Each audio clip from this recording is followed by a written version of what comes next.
Ladies and gentlemen, welcome to episode 17 of the Bobby Kudo Show. How about a little bit of Joe Walsh for you?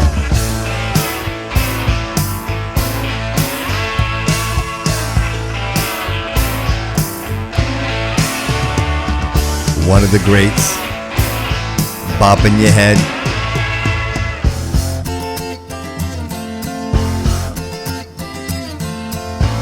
Do you remember? I'd like to think I remember, but to be truthful, I was 3 years old when Joe Walsh came out with this beauty. It truly is a journey. You know, if you listen to the song. Welcome everybody, episode 17. If you listen to the song and you listen to what he's telling you, ultimately, like, I think, here we go, another Bobbyism. Be careful what you wish for, because you just might get it. You know, the guy becomes famous, millions of dollars, rich and famous, got everything you have, but you know what? At the end of the day, you can't use any of it. So what's the point? Guys, I'm so excited to be here. Episode 17. You know, I know you're all excited. You know I got a guest. You know I got somebody sitting in the studio right now. If you're watching live on Facebook, thank you. Gary, the Master Cabral is in the house. Welcome, Gary. Thank you for inviting me. How was everyone there? Well, you know, I think, you know, everybody knows. Everybody know that a little bit. Everybody knows that I've mentioned you a couple of times on the podcast, and ultimately, you know, what we're talking about here is a podcast organically built on, you know, the title of the show is the Bobby Kudo Show, and to me, really about my life experiences and trials and tribulations, and how I could maybe, you know, get out to somebody and say, hey, listen, you know, there may be a day where you're going to set your friend on fire.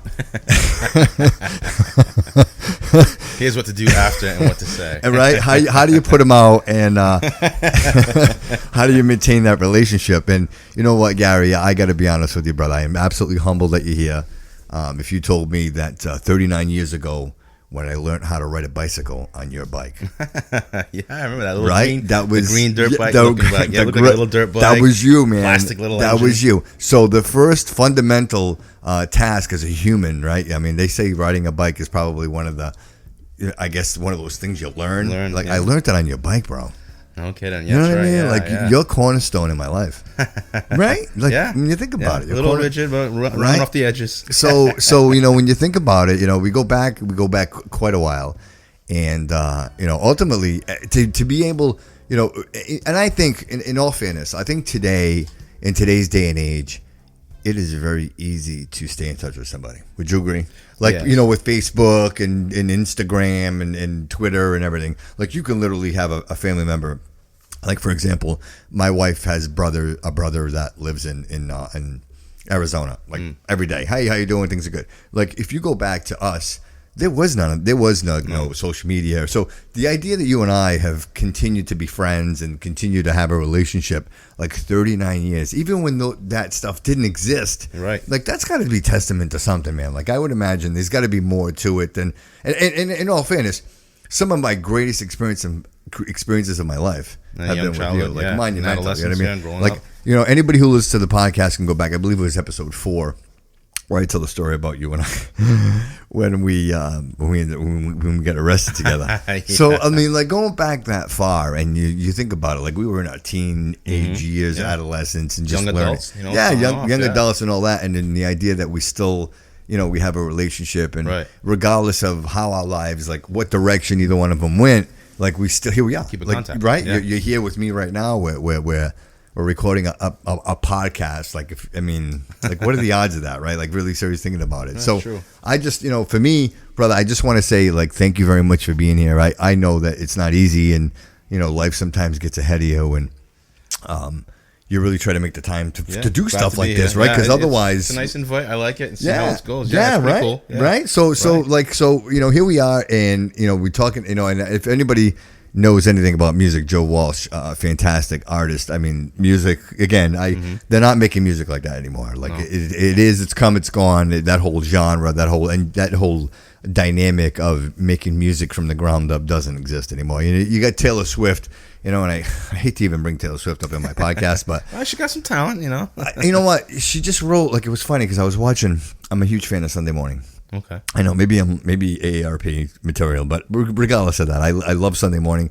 And one of the things they mentioned this morning is that she wrote a Christmas album like overnight. Oh, it's just, Yeah, right, man. So is it really music? Is she writing music, or is she like sitting behind a piano, like, you know, CG? You know what I mean? And then she's writing a Christmas album, releases it, and every jabroni out there has to buy. Oh my God, Taylor Swift! You have to buy the album, right. and she makes a Some of the gazillion dollars. Joneses. Right? Does it come to a certain point where it doesn't? Right? Does it even? It doesn't even matter. No, you're right. I mean, but I think you know, as in just a populace alone, you can see that when people start dropping off, and social media sees that. You see that a lot when people stop. You know, when something blows up, goes viral, and then it just drops off. All right. So who's that artist there now? They were talking about her today. They're the new artist there. That young lady. She's 17 years old. Oh my goodness, she's huge. She's got that song. I'm the bad girl. I'm the bad girl. Yeah. What is her name? I can't think of her You name. know what? We got to come up with that before the end of the podcast because is it I'm a bad girl? Is that the name of? I'm sure you'll pop right up. Because you know what? They were talking about her today, and ultimately,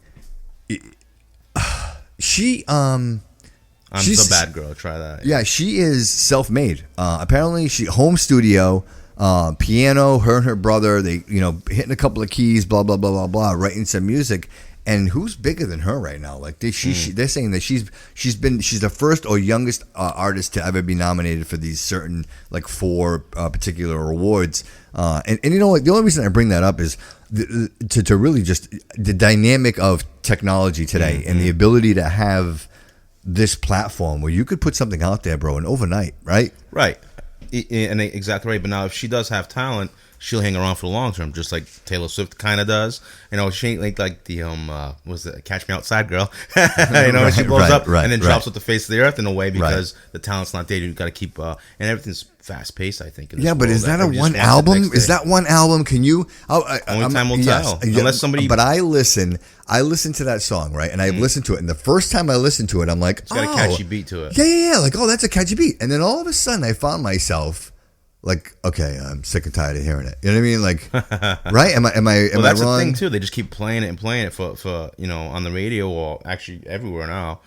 And that who listens to radio much anymore? But they'll play the same thing over and over again, and then you just get tired of it. They but even on the Spotify, the iTunes, the Pandoras, which the Bobby Crudo show is all available on, by the way.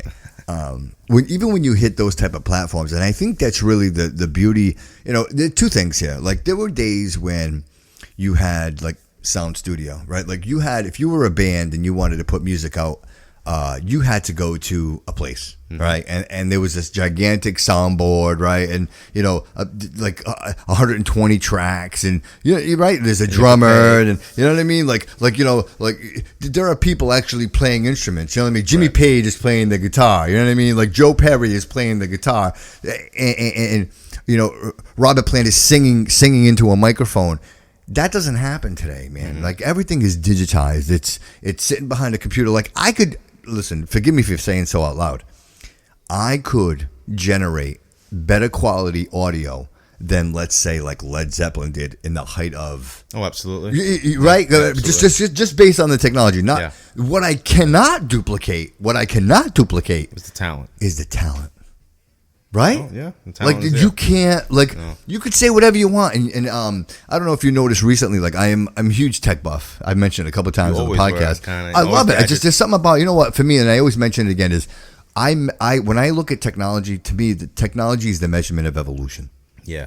Like that's just the way I look at it. I don't know if other people look the same way. I don't know if you feel the same way. I feel it the same way, but there's also I see that sometimes like. it's evolution of what man can be creating and doing, but as are we evolving as a human race? You know what I mean? Are we evolving? Yes. You know, because things are so fast and rapid, we can't catch up. You know, there's a lot of detriment to certain things that people just can't figure out just yet. Yes. And you could even get into the point where they start talking about AI. Yes. And if you listen to like Elon Musk and what he's talking about, and what he's talking about is really the idea that you could inherently Skynet becomes aware. Becomes right, yeah. where AI becomes the controlling factor. And when you think about that, and just recently, like we're talking within the last couple of weeks, they say that quantum computing has now become a reality. That they have actually launched the first quantum computer, and because they've launched this quantum computing has the ability. There's no security in any computer, right? That they say within hours, the quantum computer can run through every single possibility of password and hack anything. Like there's nothing that you can do about it. And that's a reality, you know. But again, do you plan for that? But no.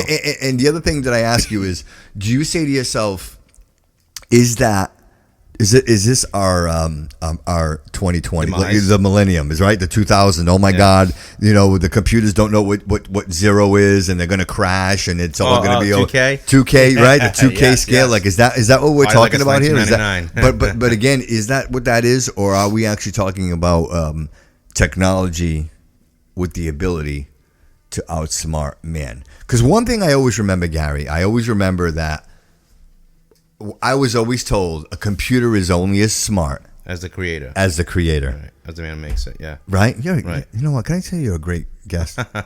You are. You're a pleasure to have you. So yes, only as smart as its creator. What happens when it becomes smarter than its creator? What happens when Pinocchio isn't made out of wood anymore? Yeah, that's something. And exactly what I was saying. Technology has gotten to a point where we're not even, as human race, we're not evolving to keep up with technology. And we don't know what to do. Like we don't have the answers for what we created. You know what I mean? When the student becomes better than the master, what could happen? So it's something fearful. But I had one gentleman tell us one time. I think it was when 9/11 happened, and I was talking with an older gentleman, and he had said that. I said, "Well, I know. So what's the world coming to?" And he laughed, and but quietly and looking down, and he said. I was born, he told me, he goes, well, I was born a little bit after the Great Depression, and as a young man, I dealt with World War One, and then World War II happened, you know, in the career, and then the Cold War and all that. And he goes, you know, how many times I've heard is what's the world come to?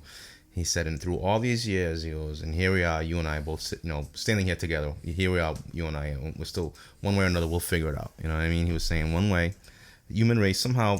The bullshit come back around, I agree with that. But you know what? There's always one thing that's always been certain, and I think I can say this with confidence, is that we've always had the certainty of control. I mean, and I know that control is only a figment of our imagination, but ultimately, we've always have the ability to literally pull the plug. Right. Like seriously, if something goes bad, what's the first thing? Like what's the first thing somebody tells you? If something, pull the plug, right? Right. Plug, yeah. Like what happens when you no longer have the ability to pull the plug? When there is another, like everything, Gary. When you think about, and I hate to, like, I don't want to get too crazy because I mean, there's so much I want to go through today.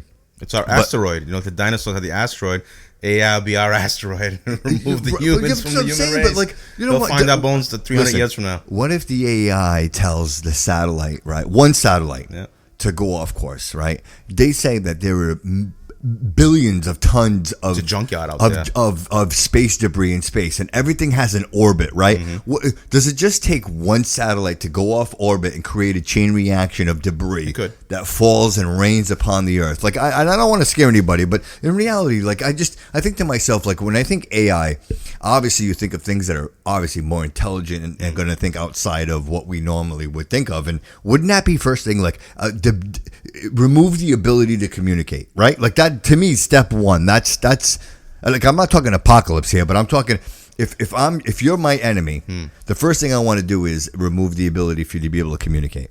Right. Yeah. Well, the comfort of us communicating so easy. There'd be a lot of like I'm just saying, let's go back to that. Like, so now we've got these people, we call them crazy, wacky preppers, and they'll be using them ham radios to connect slowly throughout the world. And they're the ones we're dependent on, you know? Yeah, but what if, what if you don't even have the ham radio? Well, What, people you don't know what I have mean? them anymore. EMP, right? Technology, EMP, boom. Everything's out. Like, everything's out. Like, EMP, done. Everything's out. That'll be a detriment to a lot of people. Right. Because you don't know how to live like old school. Like That's what I'm cowboys. saying. Yeah. Like, what do you do? That'll be the I know effect. people that couldn't leave their house because they can't use GPS. I turn around and leave my phone. It's like, oh my god! It's like right? Oh man, I left my phone. That's I turn around and go back. That's what we've become. Like we go to the bathroom and without having the phone in hand, we like, become oh my god, that what do I do? dependent. I'm sitting here. That's what I'm saying. We become that Yes, dependent on actually literally living on technology. Let's take a look. Let's see. I don't even know what are people saying here. Oh, listen, everybody's telling me to turn the camera, man. Okay. You know what? So we're gonna turn the camera. Is that better? We're turning the camera. That we're going to turn the camera. There we go. How we are, everybody? There we go. All right, that's better. I bet. You know what? We probably lost people because no, we're still I asked Gary if we should turn the camera, and he didn't tell me to turn the camera. I didn't believe it. So we're going to turn the camera. So we turned the camera, and I'm not quite sure how I'm going to do this, but I'll figure out something here, guys. Use it as a kickstand. Let the phone stand. Right. I'm just going to let it just kind of sit here, and let's see what happens. Let's see. All right. Let's see. All right. Okay. You know what? And I'll kind of play with it a little bit. You know what I mean? There you go. Are you there? Are you there? I can't see you. I can't see. This is You dumb. can hear me Like, now. why did they do this? Like, why would they do that? Tell me. Like, why wouldn't they make it like widescreen? Don't worry, AI will fix it. It's listening to you right now. So Gary, you were born. All right, let's go shift gears a little bit because we're talking. Listen, you and I are talking about. I literally talking about the end of the world. Yeah, we probably shouldn't be talking about the end of the world. Enjoy the So decline. I hope I'm not giving anybody like an ignious here, but I'm gonna hold the phone. And Lisa Oliveira said Gary Cabral. Oh, hey, Lisa, how are you? There we go. There we go. Could you imagine, Lisa? Here we are, right? This is going to be the most odd podcast because people are like, unless you're listening, watching it on. Yeah. You got to be watching it on here to understand what's going on. But so here we go, right? That's pretty good. Guess so. Look. Put it in the background. Here we go. What? Your arm's going to get tired. Though, That's I say that right now. right. It You'll is going to jittery get later tired. on. So I'm going to prop us up somewhere. I don't know where. Do you want to hold it? Mm-mm. No, you don't want to hold it, huh? All right. I'm going to prop us over here. There we go. I think we're good. There you go. You're the star of the show anyway. No, it's not about me. It's about us. It's about you're the good looking guest. one. You're the good look. That's why people are watching because he's the good That's why looking it's the one. first time we're going on video. So Gary, listen, audio. real quick, 1978. I just want to kind of go over some of this stuff because it's important. Great year. Things happened that year. We talked. Obviously, we talked about Joe Walsh and major news stories. Space Invaders, bro. Imagine that. Yep. Yeah. Like when you think Alright. about video games and where video games are today, the technology, all of that, like Space Invaders, man, that was all that was the beginning of it. The first mobile phones introduced in Chicago, Illinois. So that was a phone call. I remember that place from Chicago to San Francisco, and it was the very first phone call ever made. And it was a Cadillac Alante. He was in a convertible Cadillac Alante. I know the shit I remember. Serial killer David Berkowitz, the son of Sam, is convicted. And great year for movies. Grease. Yeah. What'd you think of Grease? Grease Lightning. Would you? watch it Do so you much admit when I it? Do you actually admit love it? Like you liked Grease Lightning? After a while, now I can just pass it up. Now, I mean, when it first happened, it was a big event, so you got to watch it because every time you got to watch it, like Star Wars or something like that, and then you get to see it a few times. And now I could not, you know who loves that movie. She was a great lover of that movie. I think she still watches it every now and then. Is the ex? Which ex? My ex. The XX? Yes, the XX, the main ex. Yeah. The main ex. The main ex. That's funny. You know, Baby mama, the baby mama. Oh, the baby. And I hope. Listen, I hope we can talk about that a little bit. I hope you don't mind. Not even. No. I don't want to get. I don't want to get too personal. No, don't worry about it. But I know what to restrict you know what? myself. Like, if anybody's watching, thank you for watching. Gary, I mean, just to kind of, we can kind of jump on that right now. Sure. I've been married 20 years, man. Like, I've been married 20 years. Congratulations. It's a rarity nowadays. Thank buddy. you. Like 20 years. And you have been single for how many years? Let's say Like on and off, legit. 7 years. So Like going on seven. to do as you please, right? To do as you please. do as I But in please. all fairness to Gary, I'm gonna come up right over here. In all fairness to Gary, You, brother, you are an amazing father. Like let's get that out there right now. No. You are an amazing father. I will tell you that. If anybody follows, if you go listen. If you don't follow, go follow Gary right now. Crab Ragoon. Spell it. No, Cabragoon, Cabral and Goon. Just I don't know why it came up. Just say Cabragoon. Cabragoon, right? Goon, yeah. Cabragoon on Instagram, and go see Gary and go see his beautiful daughter Mackenzie. She is quite the. I tell you what, she is quite the musician, brother. Yes, thank you. I unbelievable. The idea, the way that she plays guitar, and I know what, and I will tell you this, and I would never consider myself a musician. I like to. I love dabbled in it quite a while. I love to play music, bro. I love music. I love music. I love to play in music. But ultimately, I mean, to play the way your daughter plays, she is absolutely amazing, absolutely talented, and quite honestly, like I think she should be playing like with a band. Like she should be playing. She takes lessons. Sometimes she goes involved, but I let her do it at her pace. See what she. You push it. Kind of like the Andre Agassi thing. Like they get out of it. I just let her ride, let her cultivate that, and see at her pace. But she has a great teacher. I'm friends with him as well, and she followed him through wherever he went. As of right now, and she still loves it. She still plays it as much as she can, and I just let it flow. Yeah, I mean, but why wouldn't you? Like that's something that you just. I mean, ultimately, if you're going to express yourself, like either you're doing a podcast or you're playing the guitar. You know what I mean? Like seriously, right? Like that's true. That's it. That's what I'm thinking that you're doing. Like I would think that you're doing stuff that you enjoy and that inspire you, and that you're really hoping that you're inspiring others. Like when you make music, bro, you have to. There's something. Listen. I don't care what anybody says, and I hope you appreciate what I'm about to say. You cannot make music without there being love and light in your heart. Like there is something inside you, regardless, and you can even talk about like the Chester Benningfields and Linkin Park, and you talk about those amazing musicians that not only create music, but create music that are impactful. Like you listen to I think those are the songs that they actually come through and then relate to other people, and that's why they last so long. Right, right. Like you can relate to yourself and say, "Oh my God, like I feel that way." You know what I mean? Right. Like I have felt that way, and when you could do that, and you look so. I mean, if I'm a parent and I can see my child creating something like that, I'll tell you what, brother. For me, that's like wow, that's awesome. You know what I mean? Because you know that they have that that's fire. How I feel. Yeah, right. Stop watching to the door, I know how kids are. They're like, don't watch me or get out, you know what I mean? Stop recording, things like that. It's just a typical kid. But yeah, it does make you a parent feel proud on anything that kid does and expresses themselves and know it's a way to get ahead in this world somehow, just to be different. Even though many guitarists are out there just as talented as her, but it's just one way that she discovered the talent she has and let her grow and nurture it. Should be with anything as well. Right. Yeah. But I think you take it a step further. Like, I mean, you go out of you literally go out of your way to take your relationship with your daughter to the next level. And I think, if there's one thing I'm always talking about on the podcast and I'm letting everybody know is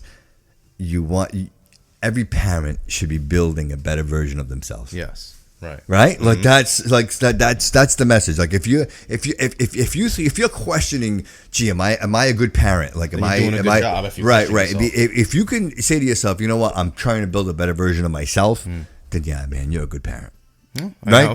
So. Only time will tell. You can only point the arrow to target and you let them go. And if it bounces off the target, hits the tree. You plant the seed, right? You plant it, you dig it, you cultivate it, you plant the seed, you water it, right? Mm-hmm. And you watch it grow. If there's weeds around it, you pull the weeds, try to get the weeds away. Make sure that they're getting as much sunlight as they could possibly need, brother. And you hope that they at some point will grow and seed. See the next plant alongside, the legacy, grow the environment, the legacy, brother.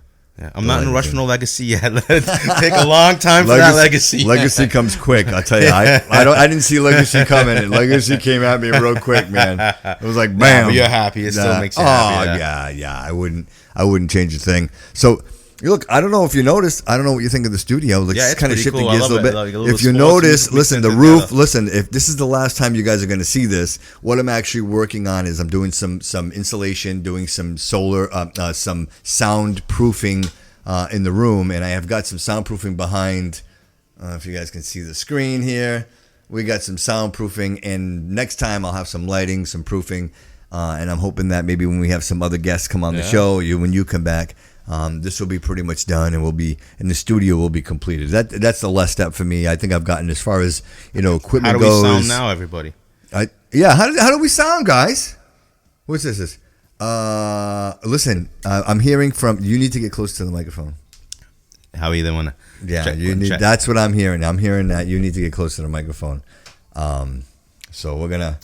How about that? How was that? How's that? Yeah, How's for all that? the ladies out there, how you go? Oh, look at this. So we were actually, as a matter of fact, speaking about the ladies, is like so. I mentioned I'm married 20 years. Yes. And you, sir, have been you've been on. Listen, you've been on the dating scene. You've been an available bachelor for about 7 years now, right? You've been on the market. On and off, yeah, I've been available. So listen, let me ask you something, because and this is I'm totally ignorant. Like, I'm being honest with you. Like Tinder. Yeah. Have you used Tinder? Yeah. Everybody who says they haven't. All right. I'm going to come like clean. the hookup culture. I'm going to come clean with you. Let me come clean with you on something. When I was a cable guy, people would always be like, "Oh, you're the cable guy. What have you seen? Have you ever walked in? Have you ever Get on? Listen. Get some extra. The truth is, listen, cable guys, you're full of shit. There's nothing. Yes, there's nothing going on. It's a matter of like just doing your job. Like there's nothing, there's no shenanigans going on. It is what it is. All right. So with that said, go ahead, continue. Go ahead. It's exactly what people say. You know, I've actually met some real good people on that, some real women. You know, and I still keep in touch with them today. But it's just like anything else. You can make it how you want it. You know, I mean, you can do the hookup thing, and you know, regardless of if it's online, you know, whether it's Tinder or what's that Match and all that other stuff. It's just how you portray it and how you go about it, you know, and then you go with the flow there, because ultimately it's you and that other person at the end. You know what I mean? So it's a hook, you know, visually, yeah. But what's the expectation? Expectation? Are you? That's what I'm curious. That's what I'm curious about. Like, listen, guys, I apologize on the audio, the video. Yeah, the video. I'm trying to do the best I can here. This is terrible. That's all right. Is it all right now? You need to get like a camera, just put in the corner. Yeah, I'm trying, guys. I'm trying. Like, everybody's pissed off. Oh, that you're getting comments on that. Listen, don't be pissed off. I'm trying to do a podcast here, and I'm trying to record at the same time. Probably got you on audio watching the game anyway. Right. Randy, how are you, buddy? I see you over there. All right. How about this? Is that a little better? Can you see you? Where are you? Can you see you? No. That's okay. I don't even know. Are we there? Can't see me. I don't even know if he's there or not. Looking at Teddy Bruschi. It doesn't even matter. Let's go over here. There we go. People like to see. Yeah, there you go. All right. Let's see. Let me just. I'm gonna do this. I'm gonna wrap this thing up. Let's see. This is so distracting to the show, isn't it? And this is again all new. I haven't done this before. All right. Okay. All right. Nope, that didn't work. What do you think? Should we give up? Should we give up on it, dude? Maybe we can. Let people listen to it, and we'll get better for them this way. I know, right? And for that, if the conversation's not good, they're just listening. They're gonna listen in. Yeah, I just wanted to see if I could get this to. All right, I think I got it. All right, you know what? That's where it's gonna stay right there. That's where that's gonna stay, guys. So I hope you enjoy it. That's where we're gonna stay. Gary, I see you. You see you right there, right? See me, right? You see me a little bit. There you go. I'm a little bit. All right, maybe you can come up a little bit more. Yeah, just scoot. Yeah, just scoot up a little bit. All right, so back. Let's get back to the podcast here. I know, guys. Listen, we're trying to make this all work for everybody. Trial and error. Trial and error. So listen, man. Being single, Tinder, all this stuff. Do you feel like automatically? Like for me, I remember when I was kind of dating and I was out there in the field, like back in the day, like in the field, like getting laid wasn't a gimme. Like it wasn't like an automatic. Right. Is it like that now? Is it like almost like it's not as hard as it used to be? I'm not seriously. I don't want like. I know what you're saying, but I think sometimes as you know, we're an older generation. Well, not generation, but we're an older sect in our lives where sometimes women are like, look, I want to have some fun. I think you're cool enough or whatever, and it works out that way. You know, because it's not like we're like 18 or 20, because we were younger then when that wasn't available. So if it was when you're there when you're younger, that might be actually bad or detrimental. Here you're an adult and she's an adult. Usually, sometimes it's changed. Yeah, but hasn't it been that way? Haven't we always been adults, man? Because it wasn't like that when I was out there. No, man. But online, I mean, I do hear from a lot of women that there's a lot of creeps that don't know game. That's why they go online as well. All right. You know, so it could go both ways. So you got to still have game as a way. You got to have talent. So you're born in 1978. Right. So it's no listen. There's no secret. but you are 41 years old. Right. So, Yeah, so you're 41 years old. So let me ask you, you're out there, you're out on the scene, you're dating women. What's the expectation? Do you find a lot of women like nesters? Like they want to like cling. Yeah, They want to. Yeah, you get both of that. Yeah, if they, yeah, you can get nesters. 'Cause you know nothing what? changes. Human biology Bro, hasn't 'cause- changed in thousands of years. Yeah, just technology's gone. It's just been different. You know, my favorite ladies that are older than me, and they says, you know, they've all had.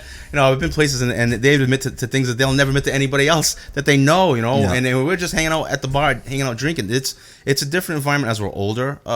You know, but I think many things have changed. It just becomes more available. But in that being said. Technology, it's just like there's so much out there for you. It's just like, oh, I can pass on. Next thing you know, you don't stay hang around with quality. Well, and then people just think that there's something they want the next best thing, and they don't nurture any relationships in that far. All right, but so okay, there's too much so choice. but you say that, but you're still single. Still single, yeah. So are you kind of like not to call you a hypocrite, but are you kind of living that exact life? sentiment? Like, yeah.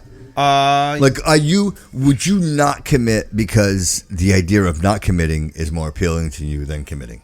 I've seen both ways, and it's just some things are worked out. So it just, you know, it just goes both ways. The idea of committing right now is on left field because you see what's going on around you. You know what I mean? As a single, you see like, you know, more divorces, breakups, things like that. Yeah. But yeah, there has been people in my life. I was like, yeah, I could definitely go with this long term. I mean, unfortunately, things hasn't gone that route. Yeah. But yes. How about the idea that you don't answer to no one? Now that again, it might be when you're your age and you're smarter and you're wiser. Like, no, I'm not dealing with that. You know what I mean? You know, beat it. You know, or you know, just like, no, I'm not. Yeah, dealing but with you that. come and go. You do whatever Come you and want. go as I please. Like Yeah, if you usually. wanted to stay out all night, you could stay all Stay night. all If you night, wanted yeah. to go somewhere with a friend, you could go and you Right. could spend the weekend anywhere, and you're answering to And no that's one. fun there too, yeah. And that's definitely the positive of being single. But look, there's times you're sitting at home, staring at the four walls, you know. Yeah, you know what I mean. You know, but even that's not always a bad thing, I would imagine. no, it's not. But Sometimes on the you other, feel pleasure just right, saying, all right, right, there's no rat race. I just hang out and enjoy myself. right. And by the other side of that, I look at myself and I say, Jesus, I've been married 20 years. I mean, And you ain't missing anything. you know what, Gary? You know my wife. Sometimes you ain't You missing know my anything. wife like you know Yeah, me, man. yeah. Like You're you a know, lucky guy. Some guys get lucky. Like most people, like when you think of me, you think of her. Like you think of us together all Right. the time. And you know, and who's to know what's to happen in the next 20 to know, years? right. But again, and it's the only reason why I bring this up is because really the interesting dynamic of how you know what our relationship is and how we both kind of just different directions of what worked for us and what continues to work for us. And you envious of me, I envious of you in the same sense that we're both enjoying our lives, although different. That we're still we both had the same foundation upbringing, so I think that like everything's great foundation gets built up. So I think our younger years have kind of built us to what we're at. So that's why we have such a connection that withstands the test span of time. Yeah. The test of time. So, Eve, speaking of the test of time, Steven Oliveira.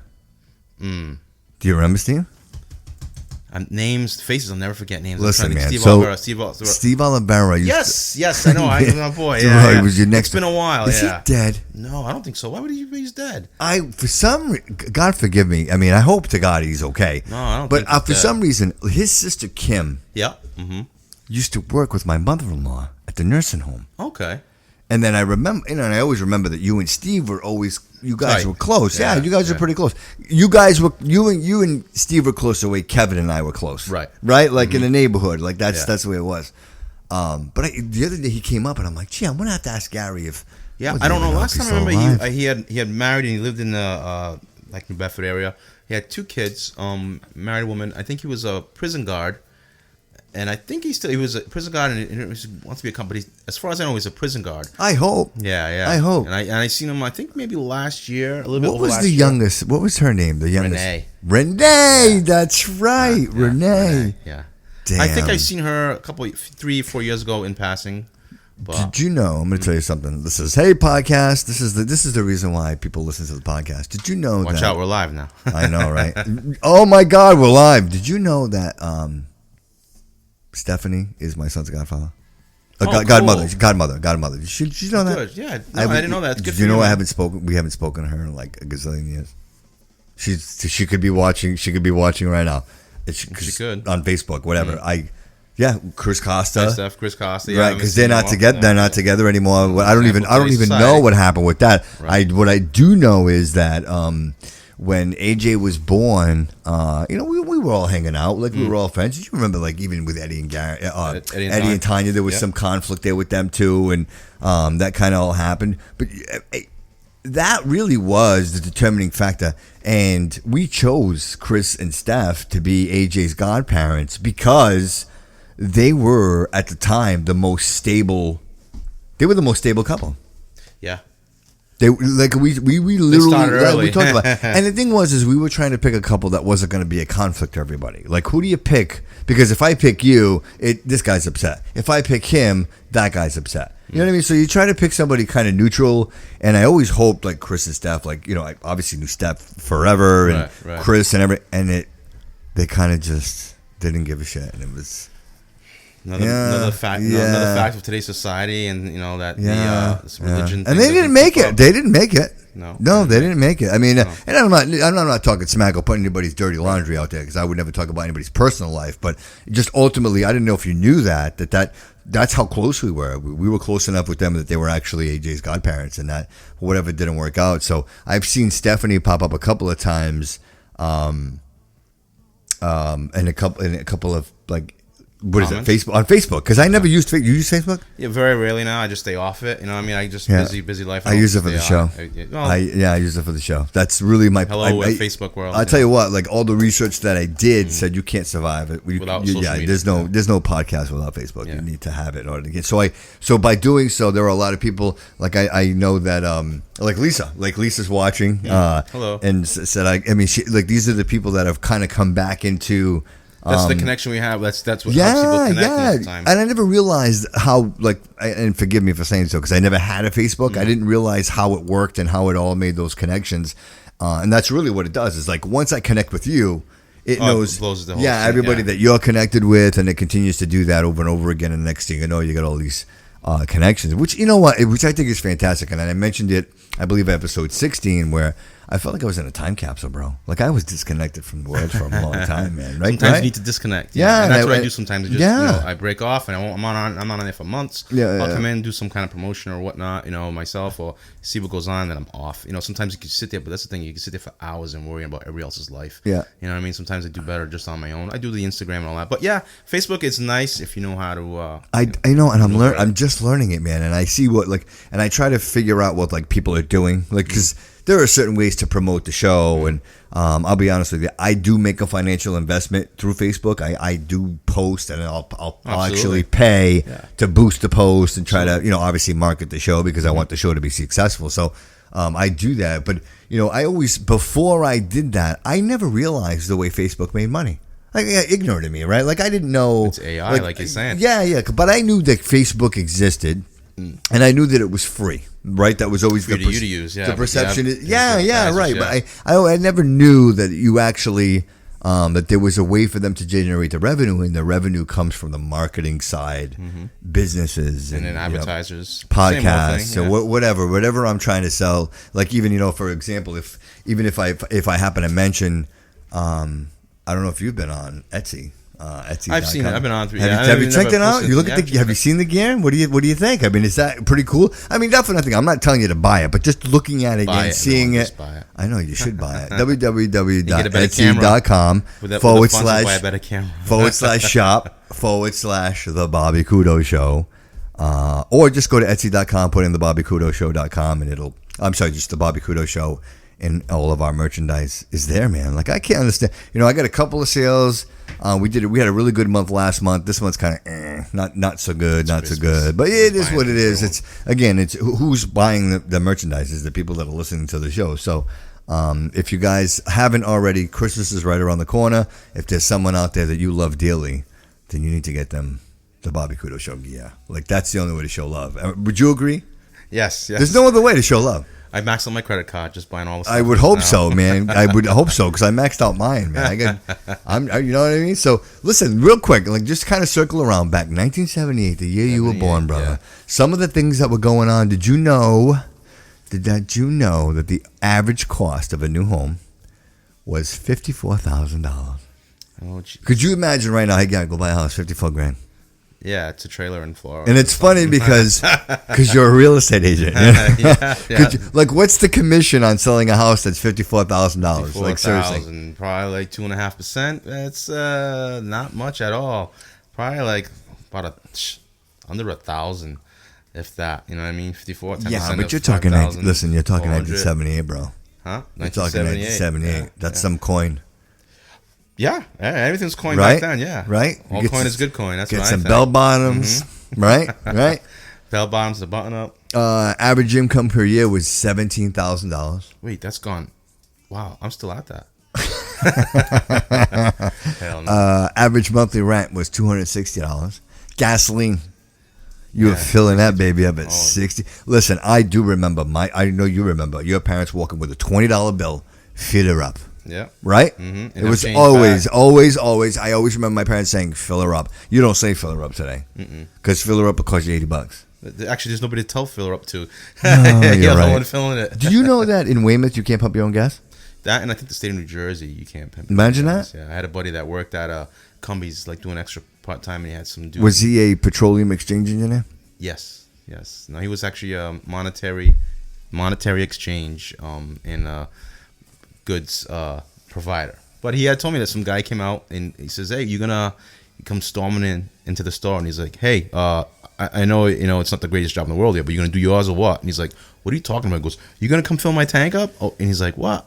And he goes, "Yeah, I'm sitting here waiting outside to fill my tank." He goes, "It's not full service." He goes, "What are you talking about?" And he goes, Self-serve. "Yeah," and he goes, "This," and he walks outside and follows him outside. And he sees the Jersey plates. He goes, "We don't do that That's here in crazy, Mass." Yeah, right? and the guys from Jersey. So had no the clue. reason so obviously the reason would be that they don't want you to like screw it up and put gas. No, that's everywhere. probably just a union thing or something. I mean, screw up. I mean, that's the nanny state we're living in or something. I mean, Dude, Weymouth. They No. can't do it in Weymouth. Weymouth, Massachusetts. You can't pump your. If you live in Weymouth, you can't pump your own gas. probably somebody using city I hope council everybody's there. enjoying this. Where we at here? Let's see. I don't even know. Where's everybody? Wait till the pregame show, then they're Let's gonna see, where are we? drop off like flies. I was stable. Oh, look at this. Jason Cavallo said freaking Bobby. And this is fantastic, bro. Like, this is like legit. What is up on the break? Got a chance to listen. Thank you, Jay. Thank you, brother. Steve Silvestri. Steve, I love you, brother. Hey, you're my next guest, Steve. You better get over here. You want to do this, right? Gary, you having a good time, brother? Yeah, so far. All Let's right, see. awesome, man. I'm the Like, guinea this pig is- now. See what happens. this See is who else awesome. doesn't come on. Then we'll know for sure. Oh, man. Jay, I love you. Jay says I don't love him. I can't believe he says things like that. He says things like that to hurt my feelings. He does. Lisa, thank you so much for being a part of the live broadcast. I appreciate it. Randy, I see you there, brother. Thank you for being there. Doug Orlowski's there. Hey, Doug. Nice to see you, brother. Shout outs. Brenda. This is amazing. Donna. Wow, look at everybody. Could you believe this? Jason, Felix, everybody's here. Guys, thank you so much for being here. I really appreciate it. I'm humbled. You get to appreciate good old Gary over there. We got Teddy Bruschi. Look at Teddy Bruschi. Look behind you, Gary. Teddy Bruschi is... He's a watching special over here. guest, but- Where else can you see Teddy Bruschi in a cowboy hat? The Bobby Kudo Show. Nowhere else. Nowhere else. Did you know, Gary, that if you were buying a dozen of eggs in 1978, it was going to cost you 48 cents? Huh? Mm-hmm. Right? And if you were a music lover like me, you could go buy yourself a brand new 8-track player for $169. Who could afford that back in the day? Right? 100. Imagine That's probably why that it for an doesn't 8-track exist now, player, $169. It was How so too damn crazy is expensive that? even for that day. Ooh, look at this. Star Wars family pajamas. Imagine that. Look at that. $6.49. What year was Star Wars? Does anybody know? Does anybody comment? What year was Star Wars? I the think it first was movie? right. I think it was right around that. Yeah? I think it was right. I mean, honestly, I think without question, you're ballparking, like right around that 1978, 1979, for Star Wars. That's what I'm guessing. What do you think? What's your guess? Probably 72. What if I told you it was May 25th of 1977? A year before you were born. Yeah. And even now, like, what is that new one? The Mandalorian, yeah. that looks pretty good, right? It's Look, pretty good, you yeah. know what? And I'm not. Yeah. And I'm not a big Star Wars fan, but it was actually pretty good. I'm not a huge, humongous fan. Good writing But in that one. when I see it, what I think of is like even when they show like the stormtroopers and their heads hanging from the stake, I think that maybe it's a little more risque. It's not It's so still like not. It's still Disney makes it so it's you can watch it any of your kids. You're still fine. Disney still gets sometimes Disney gets a No, little something, you're good right? with this one. Yeah. I mean, you can watch it any of your kids. It'll be fine. Really? Yeah, you'll be fine. I mean, if they want to market something new, you know what I mean? Get another generation hooked on it. Did you know that in August of 1979, the first woman astronaut? No, I did not know that. There you go, women. Let's knuckle up for women, man. That's a fantastic feat. I'll tell you what, it takes. You know, I think today, if Elon Musk called, hey Gary, listen, Gary, how you doing?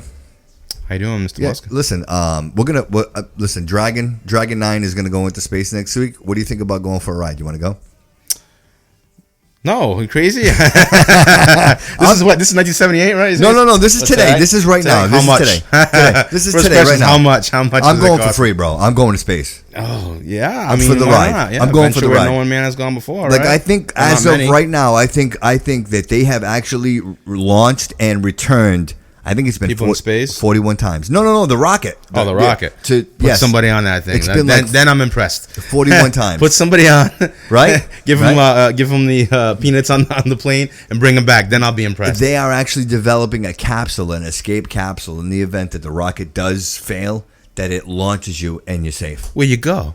Stuck in the satellite? What if you're the one that bounces off that satellite? You were No, talking about earlier. it shoots you straight up. You're at the tip. You're at the tip. Yeah. And if something catastrophic happens, it automatically shoots you up and away from it, and it brings you safely back to Earth. It does. Mm-hmm. That's what they're doing. So, but I mean, you know what? Back then, listen, I don't know if I'm getting in a rocket back then. I don't think I'm getting a rocket right now. Never mind back then. Yeah, but back then, I don't know, man. It just seemed like it was hit or miss. Like it was you weren't sure if it was. It actually still is like that now. I think. I mean, you still got a big undertaking. What else happened? The first solo North Pole expedition. A Japanese explorer, Naomi Uruma, became the first person to reach the North Pole in a solo expedition during May. Imagine that. Nobody He trekked cared. alone That was through the summertime. Arctic. Imagine that, dude. Imagine that What? by All by yourself yourself? in the Arctic. There's nowhere to go, dude. There's nowhere to go. Seriously, I mean, listen, I have no words on how to answer that. I know. You have nothing else better I to know do. you can appreciate this, bro, because you've been cold. Like, I hate the cold. right? I'm But so tired of it. haven't there been moments in your life where you have been standing somewhere with your toes and your fingers and your ears, and hell yeah. you're at that point, that break of like, oh my god, I can't stand it anymore, right? Even now, currently. Okay, so imagine being at that point and being in the middle of the Arctic with no nowhere to one go. there. No one there. No. Like, first of all, I have no desire to do that. But second of all, hats off to you, bro, because it's something like So the name. So he gave that great feat, and that's the first time I've ever heard of his name. Yes. So it's like, hey, wrong spot to pick. Yeah. Sorry, buddy, wrong spot. Nobody cares. Nobody Did cares. you discover anything? Did you Yeah, bring yeah. anything back? No one cares. What'd you see? More snow. Did you plant the flag? Yeah. Did you plant the flag?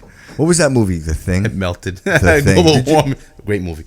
Global warming melted, and that flag is just sunk now. Kurt Douglas? No. What's his name? Oh, he's a. Oh my God! What's his name? I think it is Kurt. No, Kurt Russell. Kurt Russell. Yeah, Kurt Russell. Yeah. That was a good. The Thing, guys. If you haven't seen And it, now look at him. He's Santa Claus. yeah, And right? then recent movie Santa Claus. They actually did a good Santa Claus, cool Yeah. Santa Claus. But that was an awesome movie. Do you Yeah, The remember Thing. Live and Die in L.A.? Yeah. Escape from Escape from New LA? York. Yep, Escape from New York, Escape Escape from LA, yeah. LA. That was all Yeah. him, man. All those ridiculous, crazy psychedelic Right. movies of the '80s. He Right. was The the Thing man. was cool. And The Thing I was liked The Thing, awesome, yeah. dude. Yeah. That was awesome. Yeah, I enjoyed that quite a bit. Did you know that one of the greatest creations to It was come out me of when I was born that year. Yeah, but you know what? Speaking of you and when you Oh, were born, no. don't you have a weird birthday? Oh, it's close to the leap year. February, right? Yeah, Like it was a couple of days late. I would have been. Leap you're year. on what, the 27th? Yes, thank you. Everybody knows now. Happy birthday, Gary! yeah. Wait a few months. So a yeah, couple like days it right would've there, been- right? yeah, it Like in a would've minute. been Yeah, like 16 right now. Yeah, I was born on the 31st. I was almost on April Fool's Day. that's right. That's right. Like, you stop putting these numbers together, bro. Maybe we can figure this all out. Maybe there's something going on here. Well, the unexplained. Yeah, There's a higher power. You know what I mean? Like cosmic. something strange. So, but other than the X-Files. greatness of you, did you know that in 1978 the actual first test tube baby was born? So right now there's a test tube everyone. baby. The world's first human conceived through in vitro fertilization (IVF) Louise Brown was born on July 25th in the United Kingdom, called a test tube baby by the press. Louise was convinced that in petri dish, and then implemented as 2.5-day-old embryo. The experimental procedure was completed by Robert Edwards, a medical researcher, and Patrick Stifofe, a gynecologist. The Browns had failed to conceive naturally for 9 years prior to successfully IVF treatment, and several years later, they have a child. Google him today. You want to see what he looks like? Yeah. What's his name? Louise Brown? Probably Louise something to change his name. Everybody call him test tube baby all his life. I don't know. Like, there he is. There he is. Brown. See more. He could have named himself anything. Look at that.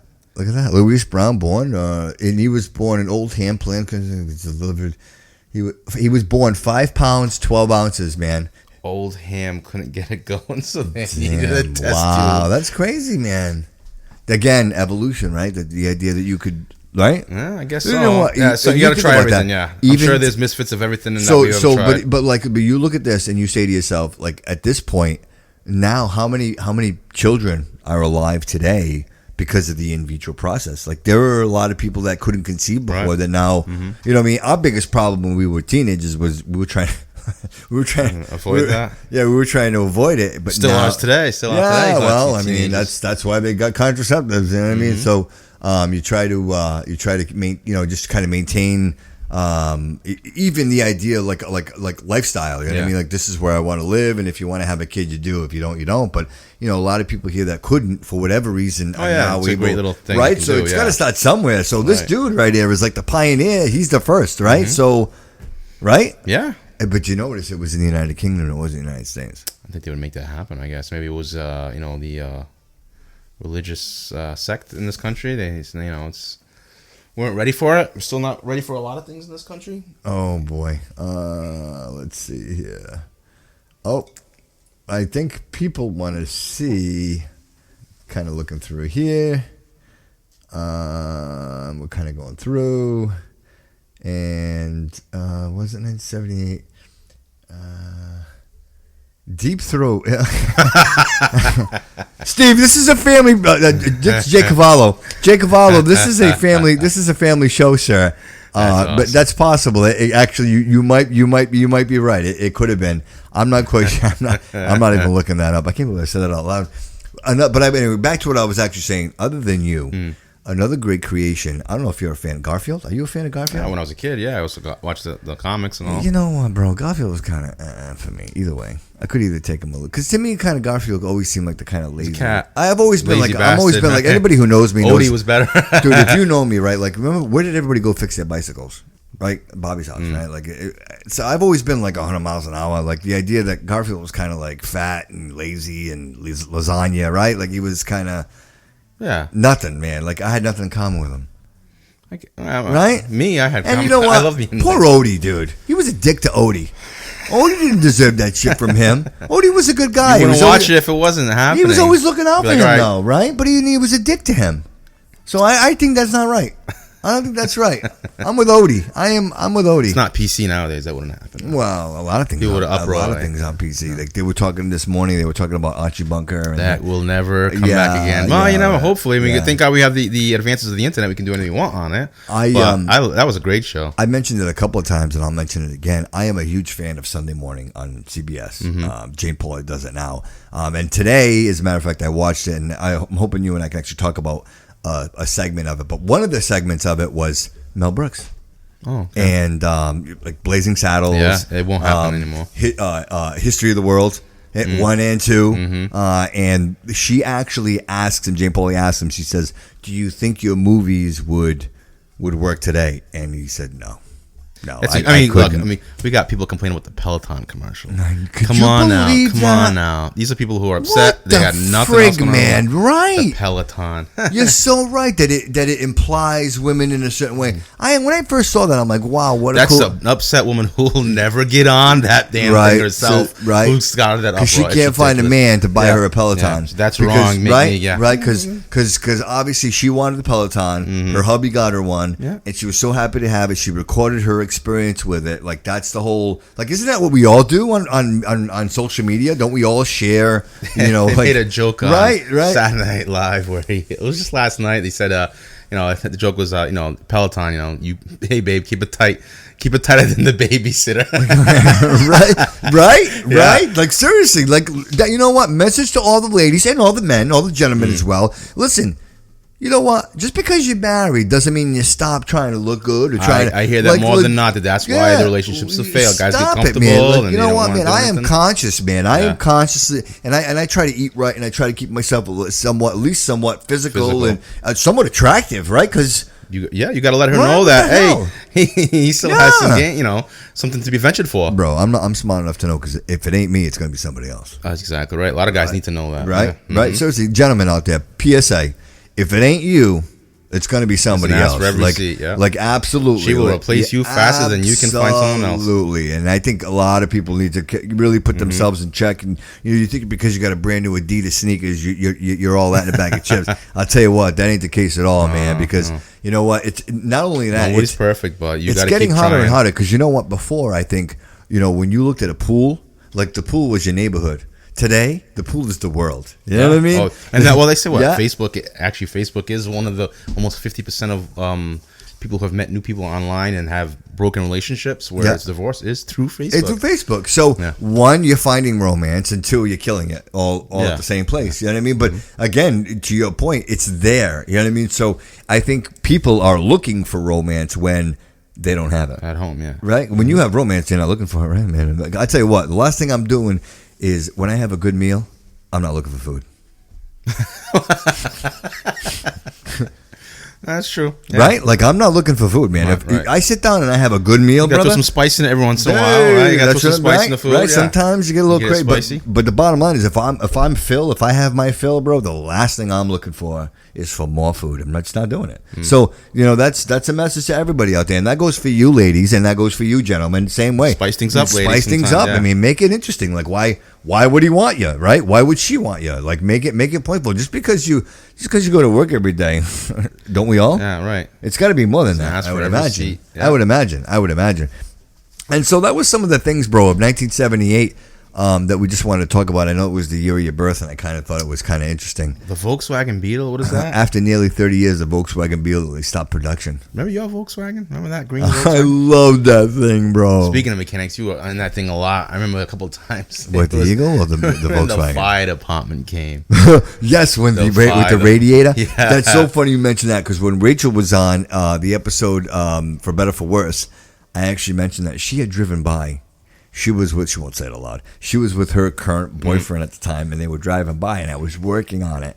And then right after they left, that's when the radiator hose let go. The whole neighborhood. That sounded like a bomb had gone off on top of a fire hydrant. Right. And then it was with Bobby Resendiz? Oh my God, Resendiz. Him and I were halfway up the street, almost on the other corner, and we finally turn around and look back, and we see a massive cloud of, like, it was at that point steam with smoke. Yeah, it was steam. And you come walking out, like, slowly, like withdrawn, shoulders shrunk down, bro, your head down, wet. you were blown out wet. We're lucky you didn't get like 3rd-degree burns or anything, you know what I mean? Yeah, but that was hilarious. That was a good possibility. That was hilarious. That was a good possibility. That thing went so loud. We didn't even stop to save you. Just that's it. It's like a bomb went off. We just ran.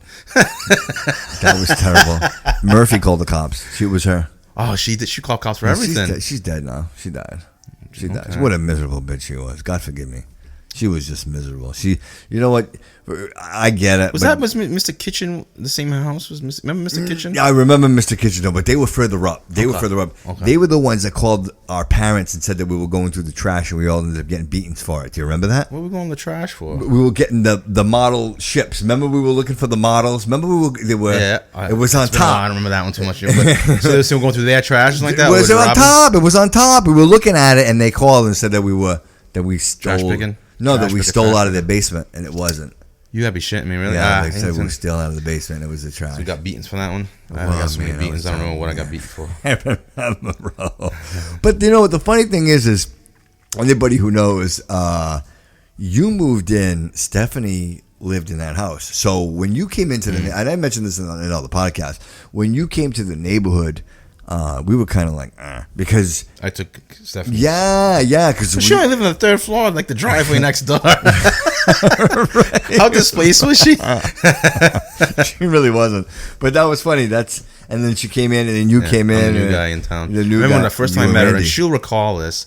We were in the backyard, and I don't know why. She said, "Oh, hi, I'm Stephanie." I looked at her, I said, "Like, who is this?" In my mind, like, "Who are you?" Like, and I said, "Hi, I'm Pinocchio." I told her, she'll remember that. I looked at her like, "Yeah, hi, I'm Pinocchio." Like, I ain't telling you my name. Is that was like, it. That's And like still talking to her now. that's like the awkward answer. Yeah. It's like I'm Pinocchio. Yeah, she's that's like, "Oh, I'm hilarious. Stephanie." We were talking. I was just like, "Who is this girl?" I'm like, "I'm Pinocchio." I didn't want to tell her my name, I guess, at the time.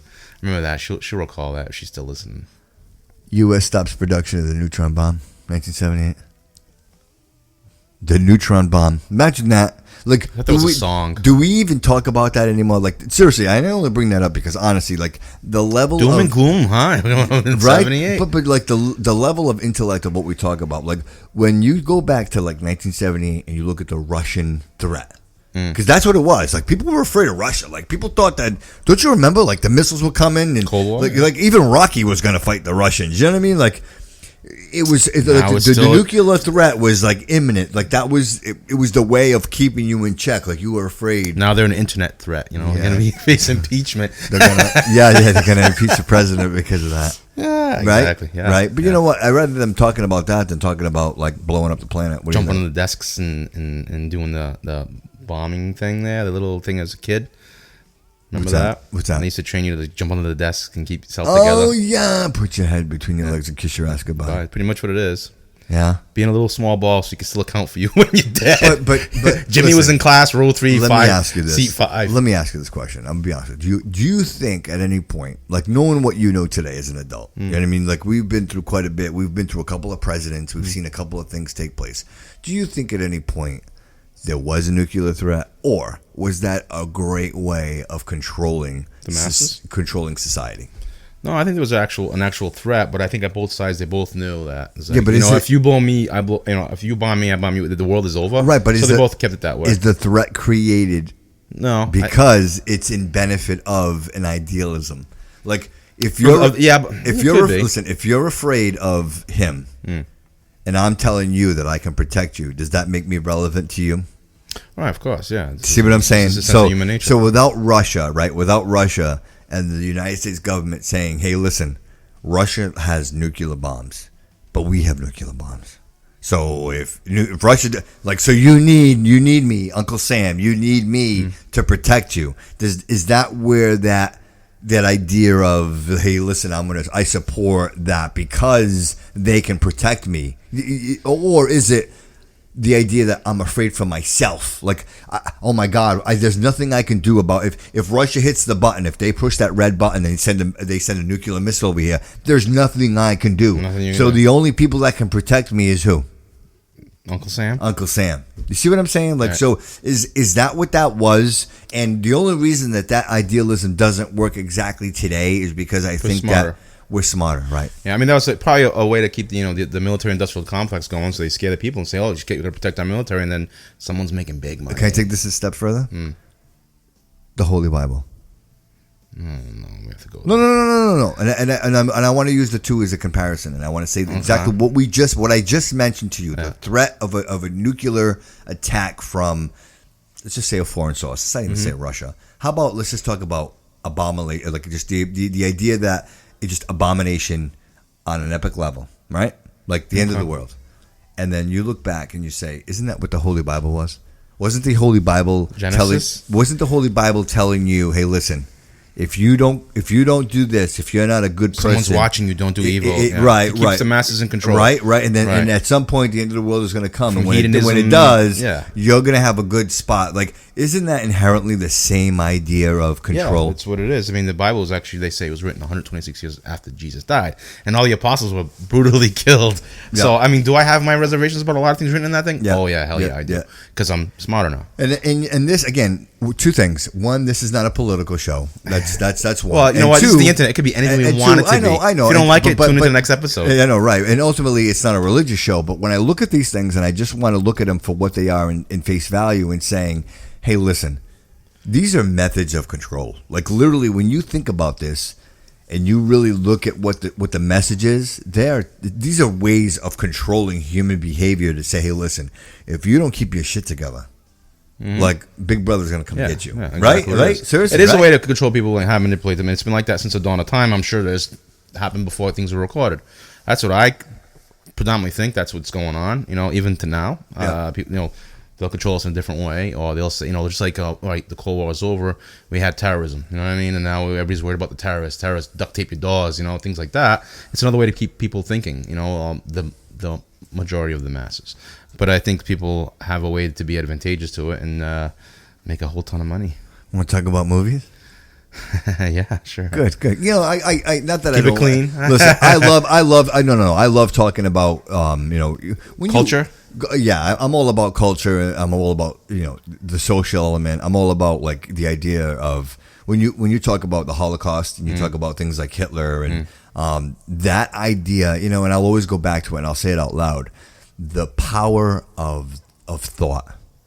When you can implant a thought in someone, the idea of influence. When you can influence a human being to do things in the name of fill in the blank. You know what I mean? Most people, everybody's been, more people have been killed and murdered in the name of religion than any other thing in the world. Right, exactly. Like that. That's inherently that's what I'm talking about. And when I think about what the power of that, like the idea that still there today. If you know what, and I hate to use the example, and I always try to avoid going into these negative kind of muddy waters in the podcast, but when let's talk about the Taliban, for example, just real quick for a second. When you can convince someone to strap on a vest of C4 explosive. I'm being dead serious. If it's that good, why don't you do it yourself? I'm being dead serious because Gary, I love you, bro. Like you, to me, I'm not putting a vest on for you. Your family, and if you came to me and you asked me to put a vest on of C4, like I'm gonna tell you go fuck yourself. It's just, I'm sorry, bro. Yeah. So the idea that you can convince a human being, right? So you take these people at this age of influence.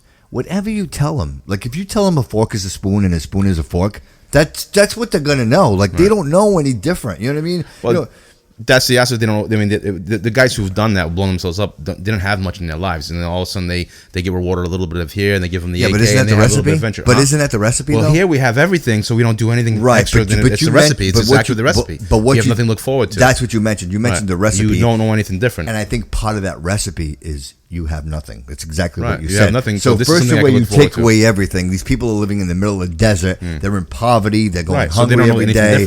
So when I tell them, hey, listen, you're going to go meet 78 virgins, and then you're going to have all the spoils and everything. Like to me, that's like, hey, listen. It's better than what I'm dealing with over here, right? I'm sure there was some pressures too, where they're like, hey, we're all pulling for you. When he gets, all the other guys saying, hey, we're all dependent on you. You're gonna make this happen. You're gonna make it count. It's gonna be good. And he's gonna say, I'm sure every guy who bombed himself has some reservations. You know what I mean? I think, okay, hopefully they're all sweating, and next thing you know, I think they have a backup in case he doesn't. It's past the minute. Or he didn't do it. Listen, bro, I have to believe that ultimately, at the end of the day, there's got to be a little something inside you that says, "Do not terminate." Right? It's human nature. There's got to be something in there. Like self-preservation. Yeah. I wouldn't know because I've never, thankfully, I've never been in that space where I've had to question that. And but I would have to and think that at some point that there's got to be something inside you that's kind of like letting you know. Mm-hmm. But when you can convince people to do that, and we're talking about children, you know what I mean, and they grow these kids and they see them and they grow them and they get the power of will and the power of brainwashing, to me, is it a weakness, man? Is it a weakness in humanity? Like, is it something that... No, it's manipulation. Manipulation, you know what other people strive. Some people are born evil. That's one thing people are like, all these sunshine and happy going. Like, look, you from the dawn of time to the dawn where we are, there's evil about, and it'll always be there. Just like, let's say, if you want to go back to the Bible, it said that, the poor will always be among us. So there's going to be evil. There's going to be something there always, and someone's going to take advantage of another person. So yeah, it's human nature. It is what it is. I hate it's a bad saying to say, but it'll always be here. It's just one person manipulating the mind of another, a weaker mind or someone who hasn't seen enough. Oh man, I'm trying to just get this to work right here again. Let's see what we got. There we go.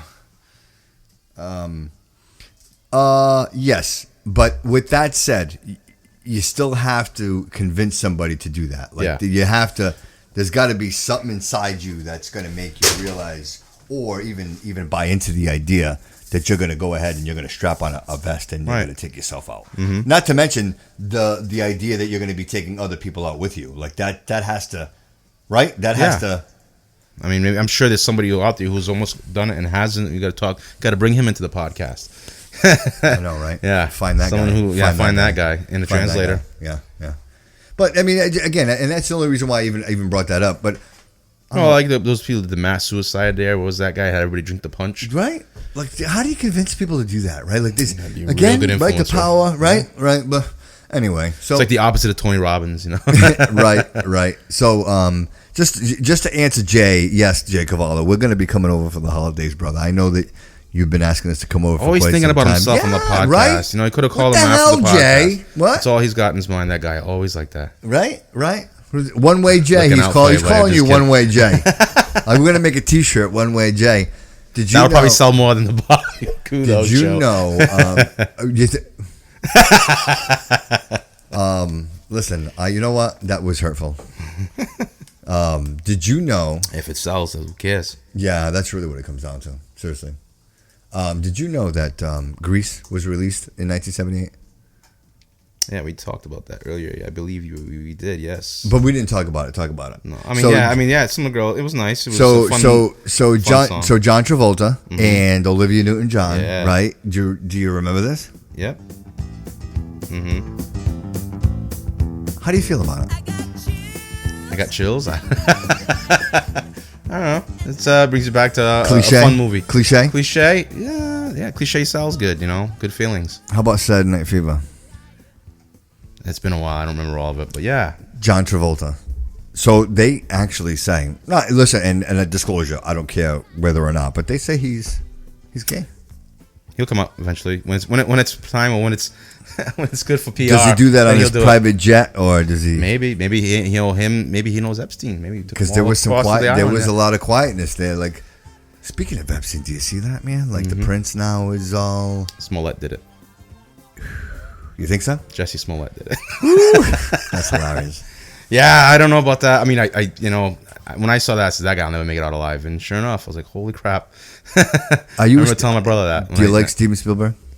He makes some good movies. I don't know him personally, but he makes Well, good no, movies. but I mean, just like his work. Do you like his work? Do you Yeah. like the things that he does? E.T. Because well, how about Close Encounters? That was cool. You know, now that's one thing that if that was ever to come to fruition, that will throw everything, that religion thing will all go out the window. So I think even if we discover the aliens, So that they you would think say- the the discovery of alien life people would will say, well, there's no God, and they'll just throw everything out to the wind, Why? and then they won't control the Why? planet. Because there's a lot of people who are just saying, you know, Why does the Me, the personally, I proof don't of think- life? Why does the proof of life on another planet automatically eliminate the reality? because of a lot of people God? see that the Bible, God made himself as an image of man. But like, who are these people coming into town? You know what I mean? It's like, you know, and they're like, well, they'll make them think of all of their, you know, their upbringing on how religion, how the things are to go. And they'll say, is there really a God? And then the next thing you know, you got hedonism and all great stuff going on. Yeah, but what if there's more than Great stuff. more than one God? I think it's just one God. Me personally, on my belief, do I think? Oh, but you know what? This is perfect. This is exactly why we're here. Let me ask you: do you believe in God? If there is a God, I think he feels indifferent about, because if he made all these, he's okay. indifferent. He's just like, oh, here's my ant farm. right. Like, So- I made this, and that's an ant farm. It's just with the human race on the planet, and that's just one little ant farm out of a field that he has of whatever he's making on this creation of this universe. And if, you know, the ant farm gets flooded some days, okay. You know, I don't think he's like listening to every one person in Yes, particular. but Mike, here's my problem with If it. he's making aliens, then, you know, My level of comprehension to it I cannot wrap my head around it. I think to myself, if there is a God, right? If there is a God, like the idea of my thinking, it's beyond my level of comprehension. Like I could not conceive the idea of what God is in. Right. You know what I'm saying? Right, Like right. God, that's God created, like that's why I think God created something so, you know, in the expanse of what he made, like he made the whole source in that. He's indifferent. Like, so. he's like, all right, it's one of You my think little that you're creations. here? You think that your existence By is chance. literally based on someone's design, or do you think that just like the stars in space, you're just it's like it's creation? The evidence shows it's creation. Now, if somebody created that creation in that way and just let it happen, yes. But I mean, the evidence. I mean, most likely, Do you believe the dinosaurs were extinct, or that today's modern birds are modern day I believe dinosaurs. that, yeah, because they already proved it's derivative, like alligators. I think it's all comes from that. Yeah. Then Neanderthals, for some reason, one way or another. Because I tend to get a little feedback. I get some heat for thinking and saying that I believe modern day birds are evolution of dinosaurs. Yeah, but the scientists have proven that it's true. So why are these people saying no? Right. Read a book. You're right. That's what I'm saying. Like, exactly. Go online. Get off Facebook. Sorry, everybody's not get off the shows right, on it and right, go Google right, it. You know? Right. But evolution has shown us that that's exactly the fact and case that they've evolved in, like when you have Kentucky Fried Chicken, that you're eating a dinosaur. Right? I never thought about that right? way, but yeah, I guess I'm going to get a 10-piece of some pterodactyl. And if you eat an alligator down there, you're going to eat some dinosaur too. Right? Why not? I've had alligator. Have you? I can't recall. I've had a lot of different... Tortilla Flats in Providence. Have you ever been? Oh, I guess I'm going to go in there Oh, now. my God. That's alligator there? Hope Street. Mm-hmm. We need to go. Hope Street in Providence. Gaynor Street exit. Yeah. Hope Street. It's called Tortilla Flats. Now they can sponsor the podcast. I know. I wish they would. I wish they'd give us maybe throw me a meal. It's authentic Mexican cuisine. The place is unbelievable. Margaritas come in mugs. They don't come in cups. They come in mugs. I've been there a couple of times. Uber back, man. Yeah, legit. My Uncle Brian told me about that place years ago, and I've taken Rachel a couple of times. I've been there when I used to go up to Providence and hang out, and every time you go there, bro, delicious. Sounds like a good thing. Had alligator tail. Alligator tail. It was absolutely delicious. No, it's really alligator tail, right? Legit, bro. Right. Legit. And you know what it tastes like? Rocky Mountain oysters. Chicken. It tastes like chicken. Yeah, they all bro. say that. Everything tastes like chicken. Everything tastes like chicken. Dinosaurs. Yeah, chicken. You know, the only thing I've ever eaten that I didn't enjoy was bear. I had bear. It's a tough meat. It's a tough. It was gamey. And you know what? I don't know. Maybe have you ever had bad meat? Like, and when I say bad meat, have you ever had meat that tasted like weird? It was there too long. It goes out too long. Yeah, or maybe they say. If you have the for all my vegetarians and my vegans, I apologize for this conversation. But you know when they say that when they slaughter an animal, if the animal knows it's coming, a piece of bile. It generates like adrenaline, like it is an adrenaline, cortisol. I think. Yeah, and it makes the meat taste weird. And then of course, obviously, it doesn't know it's coming, and the meat tastes so much better. That's what bear tasted. Bear to me tasted like that. Like it was like it was very gamey. It had a weird taste to it. The texture of it, I didn't enjoy it. And someone's like, "Oh, you're gonna love it." And I've had venison. I've had raccoon. Good, yeah. I've had a lot. I love food, man. I'll eat anything. But bear was the only one that I've even had moose. Moose is good. Moose is good. Really good. But bear was just not. Yeah, it didn't. It didn't work. How about Animal House, bro?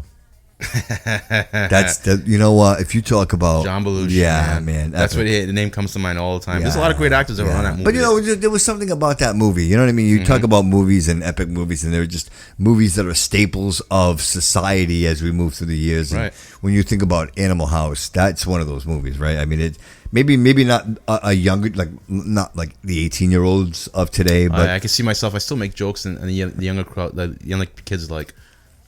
What? And then it's like, oh no, man. Yeah, they just don't get it. Yeah, they don't get it. You know what the funny thing was is the other day I was at work and I have a golf cart at my job. I manage a 750,000 square foot building, so I have a golf cart. So get a skateboard, get a bike. How's that? Well, I have a golf cart. I have an electric golf cart, and I was in one of the aisles, and I had to turn around.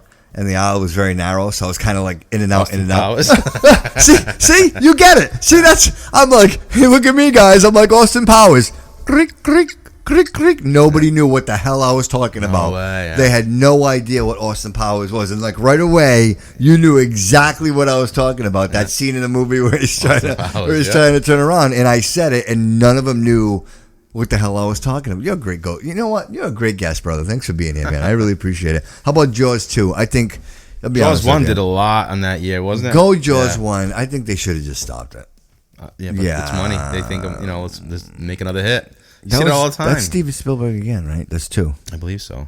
That's 2 for Steven Spielberg on this podcast. Heaven Can Wait. Did you see that? I didn't see that. That sounds like it's something I want to see. Star Wars 4, New Hope. What year is this? 78? Let's see. 1978. Look. Popular Culture. Yeah, look. No. Yeah. Maybe they dumped that one. I mean, I know I've seen most of. Was that like a re-release or? I'd have to Google it. I don't know. I'm not quite sure. Never heard of New Hope. The Deer Hunter. Do you remember that? Yeah, Robert De Niro. I just watched a movie with him last night, The Irishman. There, I watched that the other night. Yeah, The other day, somebody came to me and it's said, long-winded, dude. and they're like, you know, it's one of the best mob movies. Like, actually, it wasn't mob movies. We were talking about Great Escape movies, like bank robberies. Yeah. And somebody's like, Heat. I'm like, Heat as a was matter of fact, I said awesome. I went to see Heat with Gary. You and I. Remember we went to the movies to see that with Val Kilmer, and Robert De Niro. Robert De Niro, Val Kilmer. What's his name? He's a lot of good guys. Al Pacino. Like all of them, bro. What a great Cast. friggin' what a great friggin' movie that was, man. I enjoyed that quite a bit. Want to talk about music? That escape scene was one of the greatest scenes, even to a lot of tactical guys out there, and they said that was done very, very well professionally. Yep. Bee Gees, Night Fever, Staying Alive, Staying Alive, Staying Alive. Paul McCartney with Wings. That was his kind of his re-release when he left the Beatles. That was shortly after that. Yeah, and he went, and it was him and his wife, who passed away, and then they started Wings. John Travolta and Olivia Newton-John. Imagine that. They were popular musicians for that year. John Travolta and Olivia Newton-John. I always knew her as a vocalist anyway. I also think of her as I know. But I think that had something to do with the movie Grease. I think that's why they did that, was because of Grease. The Rolling Stones, and they were actually talking about that today. The Rolling Stones being they're baby boomers. Yeah. They are baby boomers, and actually the idea that they're still touring and they're still selling out stadiums, and they're saying the impact that they have with the baby boomers, pretty cool, right? When you think about that, that they're baby boomers in this generation. What else you got there? And I think that was pretty much it for music. I mean, it kind of get some of the popular stuff, but like we were talking about, classic rock. You're in the 70s, bro. Take your pick. It's literally whatever you could possibly imagine in the 70s for music was just unbelievable. You know what I mean? Take your pick, right? Seriously. It all evolved well, and then it went to the 80s where it was the hair rock band there. What was it called? That the hair bands. Yeah, I think it kind of ushered ushered that in. Again, the bands like Stick and Queen and Leonard. Yeah. A lot of guys, not even rock. I mean, there's pop music Well, Duran Duran? Duran Duran, yeah. Well, I like Duran Duran. I don't care. I put that out there. I don't care. I like Duran Duran. You know what? It's funny. I mentioned that earlier in the pod. I'm like, I hope everybody likes Duran Duran because I like Duran Duran. Yeah. That was something that I talked about. Prince, there's a lot of them out there. I mean, it wasn't only rock. Just listen, just a quick one. I'm referring here to we're Facebook Live right now, shit. And Jay Cavallo wrote, "Do you know in 1995 I shared my first experience in jail with both Gary Cabral." First, there's been more, Jay. Yeah, I remember that. Yeah, right? Yeah, I remember that. Mm-hmm. How funny was that? Oh, that was... Jay, you got to listen to the podcast because I believe episode 3, I think it is, I talk about the whole story. How crazy was that night? C.O. Yeah. Do you remember that guy? Yeah, a guy knew... What? How about the guy that was in jail? Who was he called? Was it called you or Chris? There was a dude down the hall, and he was like, number 3. Number 3. It was Chris. Yeah. Guy goes, number 3, goes, and then Chris goes, hey, that's me. And the guy goes, yeah, hey, what time is it? He's like, I don't know. And he goes, look up at the clock. This guy was in jail so often that he knew whoever was in that jail cell had a vision to the clock on the wall. And he asked Jay. That was before we had phones. We couldn't have anything on there. How funny was that? And he goes, oh, it's 2 o'clock. He goes, oh, thanks a lot, man. How funny was that? Yeah. How funny was that? I remember when I got cuffed. Remember? He had everybody. You were the only one. You were the only one. I remember that because it was just me and the cop. And you guys were in the car, almost done. He looks at me and he goes, "You're gonna go in front." He goes, I gotta cuff you. I'm like, oh man. The best. So as he goes, you mind turning around? I turn around and put my hand in the car, and he's frisking me. He's ready to cuff me, and that's when the light turned from red to green, and I see all these people. It was almost like prime time driving by, and they're all eyes on me, and I'm like, I feel like a massive comic. Imagine that. And they're all rolling, looking with their eyes up above the elevator. I'm gonna give Jay credit. I'll give Jay Cavallo credit on this one. He said it. I had the car running. Remember, I started up the car, and I'm like, no, we're going to get out of here. Yeah. And Jay's like, dude, shut off the car. Yeah, and then all of a sudden, driver, shut off your engine. Right? And what then that joke. We made that cop feel like an idiot. Like, dude, what are we doing? Yeah. And we were waiting for Stephanie. Yeah, we were going to go clubbing. Yeah. We were going out. We were going dancing. Right? We weren't even hanging out. Right? We were waiting for somebody to get out of work. That was perfect. Whatever. You know what? That was a perfect example of victims being at the wrong place at the wrong time. how about when we were in court? And I was like, no way. No way. We read our I rights. remember that. And then it was the time for the, we were at the, what do you call that? The, we were, you know, at the reining or what that not. And the judge was like, and you guys were like, you better plead guilty, better plead. I did not want to plead guilty. Do you remember? I remember sitting there. We were standing We're there. all standing there. And we were all of us. You were the only one. I looked, and right? there's all three of you guys looking at me with that vision of like, listen, we'll bro. kick your ass. We'll go to jail right again for beating your ass if you don't plead guilty. And I was just like, guilty. 6 months without fine. Guilty. Yeah, I remember guilty, that. Yeah, man. I was like, no way, it's something wrong. You didn't read us How our rights. awesome was that, bro? Well, yeah, now Right? I mean, now we can laugh at it. Yeah, but even then, like, seriously, like, what was? I mean, Yeah, it was stupid. what we weren't doing Loitering. anything. Yeah, it was just one of those It's a stupid story we can talk situations. about now. But yeah, 20, you know what? bro, 30 it was years the only later. time I ever got arrested. I'd never been in jail before. No, I don't know. No, right? Like that was it. I don't think I knock on wood, man. Right? Knock on wood, bro. yeah. Like never been in jail. Like that was the first time I ever been like you're going to jail. Yeah, right. Mm-hmm. Amazing, bro. See that, Jay? So we talked about it, bro. That's some brotherhood You gotta shit right see there. him in there next time. Like We gotta that- bring him to the podcast. Hey, yeah, that's right, Jay. Where are you? You sitting there talking smack. You know what? Why don't you get on the show? You know what I mean? I got another seat. I got another microphone, as a matter of fact. Like There I'm you ready go, for. Jay. I'm ready for a couple more people. We can bring more people in here. You know what we should do? We You should can do it have. remotely now. We should have everybody come in. Yeah, if not, we could do a what do you call that when you a yard bird What's that? with you can do multiple people in one podcast. You can bring them into your PC. Something to Really? look into, See, yeah. you know what? Like We're not at home. I gotta bring talent onto the show. Look at this, Jay Cavallo, all because of freaking Chris. No, it's waiting, 'cause of waiting Stephanie. for Steph. That's right. We were going to confettis. That's so right. Yeah, You said yeah, it. We were yeah, going to going to confettis. confettis, That's so funny, Jay. That's so funny. That's fantastic, man. Yeah, Yeah. we were gonna go to confettis. That was so funny. And that night, like, was I didn't tell my Ridiculous. mom. Your dad was fucking pissed. I had to call him. I told him, hey, I called him on the phone and translation this in English, but I was like, I'm gonna be late today. He's like, oh, why? Well, I'm at the police station. I goes, well, where are you? I'm at the police station.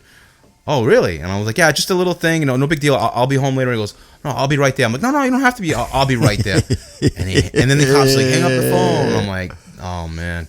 He's like, I'll be right there. Oh man. And then when he showed up, bro, in the caravan, I thought we were gonna get a ride.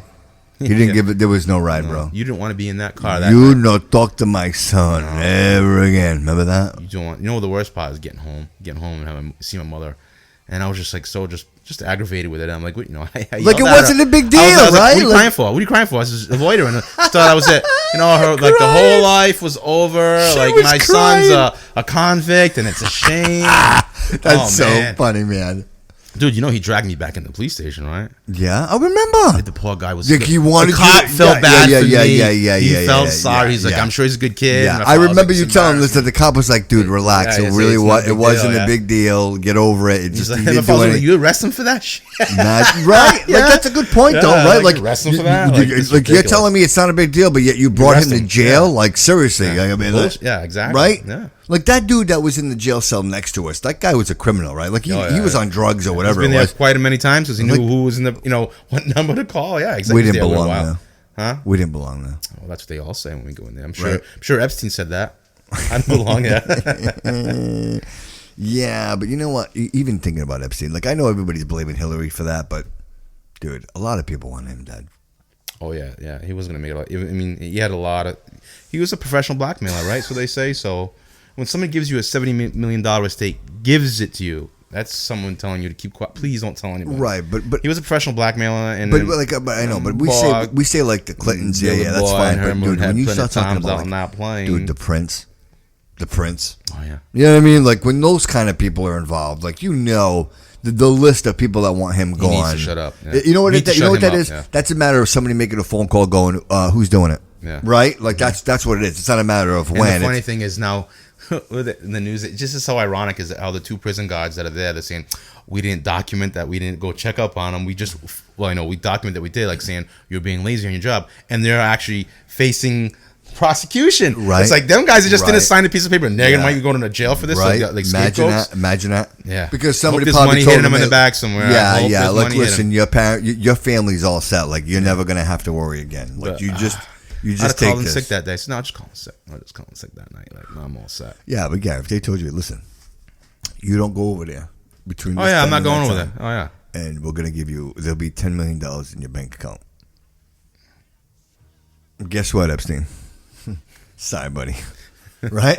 Right? It all depends. I mean, Dude, I don't know. If you know dude. he was a shyster, Dude, yeah, you know. There's no question about it. There's documentation. He was a diddler. He needs to go. Yeah, like you need to purge. He needs to go. I'm not a judge. And I mean, look, if you were my kid, yeah, you're gone. But I'm not saying to say yeah. Okay, I'll kill you or all not. right, But yeah, knowing what you know right now, you're the prison guard, and I would love to have him stay alive just to take everybody I'm else with you, down. dude. I say he got off Just take easy. everybody. Oh yeah. Imagine how many people he would have brought down. Oh yeah. I would love to know, bro. Imagine, seriously, imagine how many corrupt out there. How many? A lot of them. A lot Who? of people. Who? I mean, it's all for the same What is core it, dude? vices. You know What what I is mean? it? The What same is it? human thing. What is it that drives you? Like, what is it that makes you want that? Is it power? Oh, Seriously, is yeah, it power? what it is. Like, because what else? What else could drive you? I think it was designed to him make professional blackmail. You know what I mean? So I'll bring you there. Hey, show you party time. Hey, look, I got cameras. Oh yeah, don't worry about that. Don't worry about that. Next thing you know, hey, you know they know about this. You know what can you do for me? You know what I mean? I think that's how it is.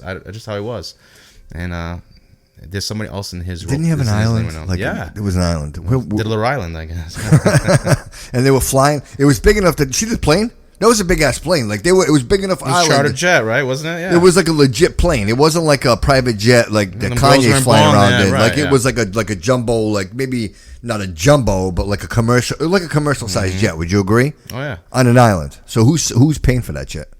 Who's funding that jet? All them guys that had to see the island. See Bill in they had to pay the fee. Bill in his blue dress. 26 times. Didn't he look so pretty? 26 With times. the blue dress on. That color blue looked fantastic on him, didn't it? Speaking of islands, 98, bro. Do you remember 98? A lot of things happened in 98. I don't remember exactly what happened in 98. You and I went to Mexico. Yes. Oh, that I remember. Would you say violence though? No violence. Bro. Oh no. I thought you said that. I thought you said I overheard violence. Maybe no violence. Yeah. So do you remember what happened? 98. Oh, a lot of things happened. That was a great time. It was a great trip. bro. It was a great trip. Yeah. Whose idea was that? I got a buddy going there now. I don't know if I'd go back again. Let's see how. Have you been? No, I haven't been. I've been down south. So just in case anybody doesn't know, like we went to Mexico. 4 guys just in 98. On a whim, just went down there. In 98. Cancun, Mexico. In 98. Was it 4 of us or 5 of us? 4. It was me, you, Dennis. Oh, Jay Bird never. That's right. Jay Bird never made it, and Eddie never made it. Nope, never made it. They were supposed to come. Uh-huh. It was me, you, Dennis, and Manny. Yeah. That was a blast, no, bro. I was actually, you know what, guys? Just I'll be truthful and honest with you. Yeah. I'm some not. pictures gave me some good memories. Yeah, I'm not even going to pretend like I just came up with this. I kind of was already planning to talk about it for a little bit, and I had actually brought out the photo album of the pictures. I got a bunch of pictures from that trip. Pictures, yeah. Of '98 and how much fun we had. I'll be honest with you, bro. That was the first time I had ever left the country. Yeah, I never left the country before. That was the very first time we went to go down. We seen Hilda.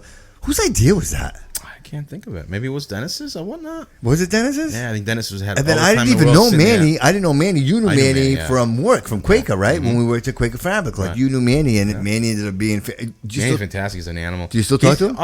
Yes. Now and then I see him. Yeah, but I got a friend that I speak to all the time, and he sees him more often than I do. Yeah. And he's a mild mannered family guy too. Can you please tell him I was? If you have, I have the opportunity to tell him I was asking about it. He probably said something smart and cocky, but yeah. I have to. I will. You know what? I'm gonna have to scan some of those pictures, and I'll post them for the fans to see on Instagram, Facebook, some you can never and release. on Twitter. No. Yeah. Those I won't release, but for the most part, like just so people know who Dennis and Manny are, and I think they already know who you are. I've already posted pictures of you. You did? Oh, geez. Well, do you remember? You texted me back like, "No, it's not me, man." Yeah, right. Yeah, I thought it was a great picture of just you and I. Like we had just hooked up and we were, talking about a couple of things in the past, and it was a great. I thought it was just a fantastic picture, and I had mentioned you on the podcast, so I kind of posted a picture of it. But obviously now, dude, you're all fit and you're working out and you're going to the gym and like you're all buff and stuff. Is everybody doing it nowadays? They want to get, isn't that the trend? But not everybody does it, bro. You got to prolong my life, I guess. I mean, right, yeah. Right. I mean, so buff, working out. Market if you had to stick. Right, and not only that, like career change, right? Like you went It's still in limbo. Still yeah, there. but it's the beginning of something great, and ultimately, like you, like myself, like most of us, you work for a living, bro. Right, You know what I right. mean? Like you're picking up weight and you're moving one heavy thing from one spot into another, and you've taken. Still squeezing into tight spots Yeah, and stuff like that. And right. sometimes talking. It's a good venture. My career now. But yeah, the new line of work. Yeah, I don't know how I fell into it, but I just said I'd give it a shot. Yeah, and it's So fun. all of a It's sudden, fun. you decide you want to sell real estate. Yeah, it's still going. Right? There's a lot of people that do it. I mean, that try. I just have fun with it, and I do like it. I enjoy it. And the thing is if it's, I find my legacy will go. Hopefully, that people will say, "Look, I was comfortable with him, and I didn't feel thwarted at all," and they'll refer me to somebody else. And I actually look out for the person who's buying it. Can you see yourself doing that for the rest of your life? Do you think you can be Sure. like selling real Why estate? not? Yeah, I like it. Yeah, but what does it take though, bro? Like, okay, so I'm a manager. I'm a manager. It's what I do. It's my type of work. So ultimately, to the day, and I mentioned this on previous podcasts, and really, and if you go back to the podcast, the episode "Lease to Own," Yeah. the message in that episode ultimately was: do you own your life or do you lease your life? And when I say that is, if you work for somebody like me, I work for a company, Right. I work for someone. My paycheck is contingent upon somebody signing something. Right. Like I'm not generating my own revenue and taking Yeah. care of myself. So for me, it's like I lease life. Like so you yourself, like right now, your primary source of income is your employer. You Right. work for someone. So you lease your life in that sense. So you're working towards something that is yours. Like, so if this moves forward and you can continue to get properties and you can continue to sell houses, what does it take, Gary? Like, what's so I can drop the 9 how to 5. much? Yeah, how much property would you have to move? Like, I don't need numbers, but just because I always think to myself, gee, there's a lot of real estate agents out there, right? There's a lot of them out there, yeah. Right. So how much do I have to move? How much do I have to hustle in order to turn a profit? Like, what's it going to be worth to me? You know what I mean? I'll let you know when I get there. I would say profit to keep up with the. I probably have to, let's say 20. I've been in my line of work for a while. To cover that, I probably have to move at least 2 to 3 houses a month. What's the percentages? Don't get specific, but what's They can vary from house to home. So, but in your position, you're like an apprentice. Are you an apprentice or are you a full-out real estate? Full out real estate agent. So yeah. right now, Even though I'm Gary's new to it- real estate, you could go sell houses. Yeah, I'm gonna sell houses. Yeah. What would be like, and this is for the fans, because in case you don't know, or if somebody's looking to buy a property, Yeah, hey, and look you know me what, up, and if anybody wants to Gary know, Cabral, guys, Wycott Realtors. so in all fairness, like what Shameless. is if people wanted to get a hold of you and ask you questions about real estate and selling property, how would they get in contact with you? Instagram, mostly Facebook. On my phone number. Go through here. Facebook. Gary Cabral. so give Wycott everybody- Realtors. Give everybody your phone number. Oh, jeez, really? I'll give you my office number. I don't have my information with me right now. Yeah. I have it. So but I can get before the podcast, pull that stuff out, and I'll put it out. Yeah, and we'll do exactly. that because Wycott Realtors, Fall River, Mass. Yeah. You just contact them. Look for Gary Cabral. Do they have a website? I am online. Yep, I am online. Yep, they actually have a website. What's it? Wycott Realtors. White Kurt. Was Yeah, that like it's a large- WHITEKI? WIECHERT. All right. Yeah. Okay. Wycott Realtors. And yeah, I'm here to help anybody else who wants to buy a house, looking for a house. Well, because the other reason I mentioned it is because I'm still new at it, Yeah. but I'm not new because I'm pretty good at it. Everybody's told me that I got a good run, and I'm proud to say that I work hard for whoever I have because it's fun. Right. I can see outside. I'm not dependent on it, Right. So it's good, and I have a awesome team behind me, man. Well, And a well, great team. you- and that's what, yes. and I'm glad people think about it. Like, oh, you're new, what can you know? No, I got people behind me that Yeah. that can lead me. well, which is which Yeah, is I had great mentors, the recipe for all success. and is I've you can't do done it a couple alone. of good deals. And people were like, like, holy crap, that guy was, I've dealt with some veterans, and they're like, all right, he's well on his way. So I'm happy and proud to say that. And it's fun. I can say it as a customer. Yeah. I am well. What would you call? Would you Client. call me a Be a client? client. Yes, Yeah, I was be a going to say a client, not a customer. I am a client. Gary's currently in the process of looking at property for my mom. I mean, Yeah. ultimately, guys, and I know you all agree, especially any of you who kind of came up with the whole Portuguese culture in the sense of most Portuguese people came in. immigrated here. They bought a 3-family house. They shared it with their families and kind of went through the generations. And, really now there's a generation of myself who really don't, for lack of a better term, don't need that type of property anymore. Really, I don't need You don't want to deal with that, yeah. I don't need a multifamily house. And neither does my mom. So, knowing that we have equity in that property, saying to ourselves, hey, listen, she doesn't owe any money on that house. So let's sell that property.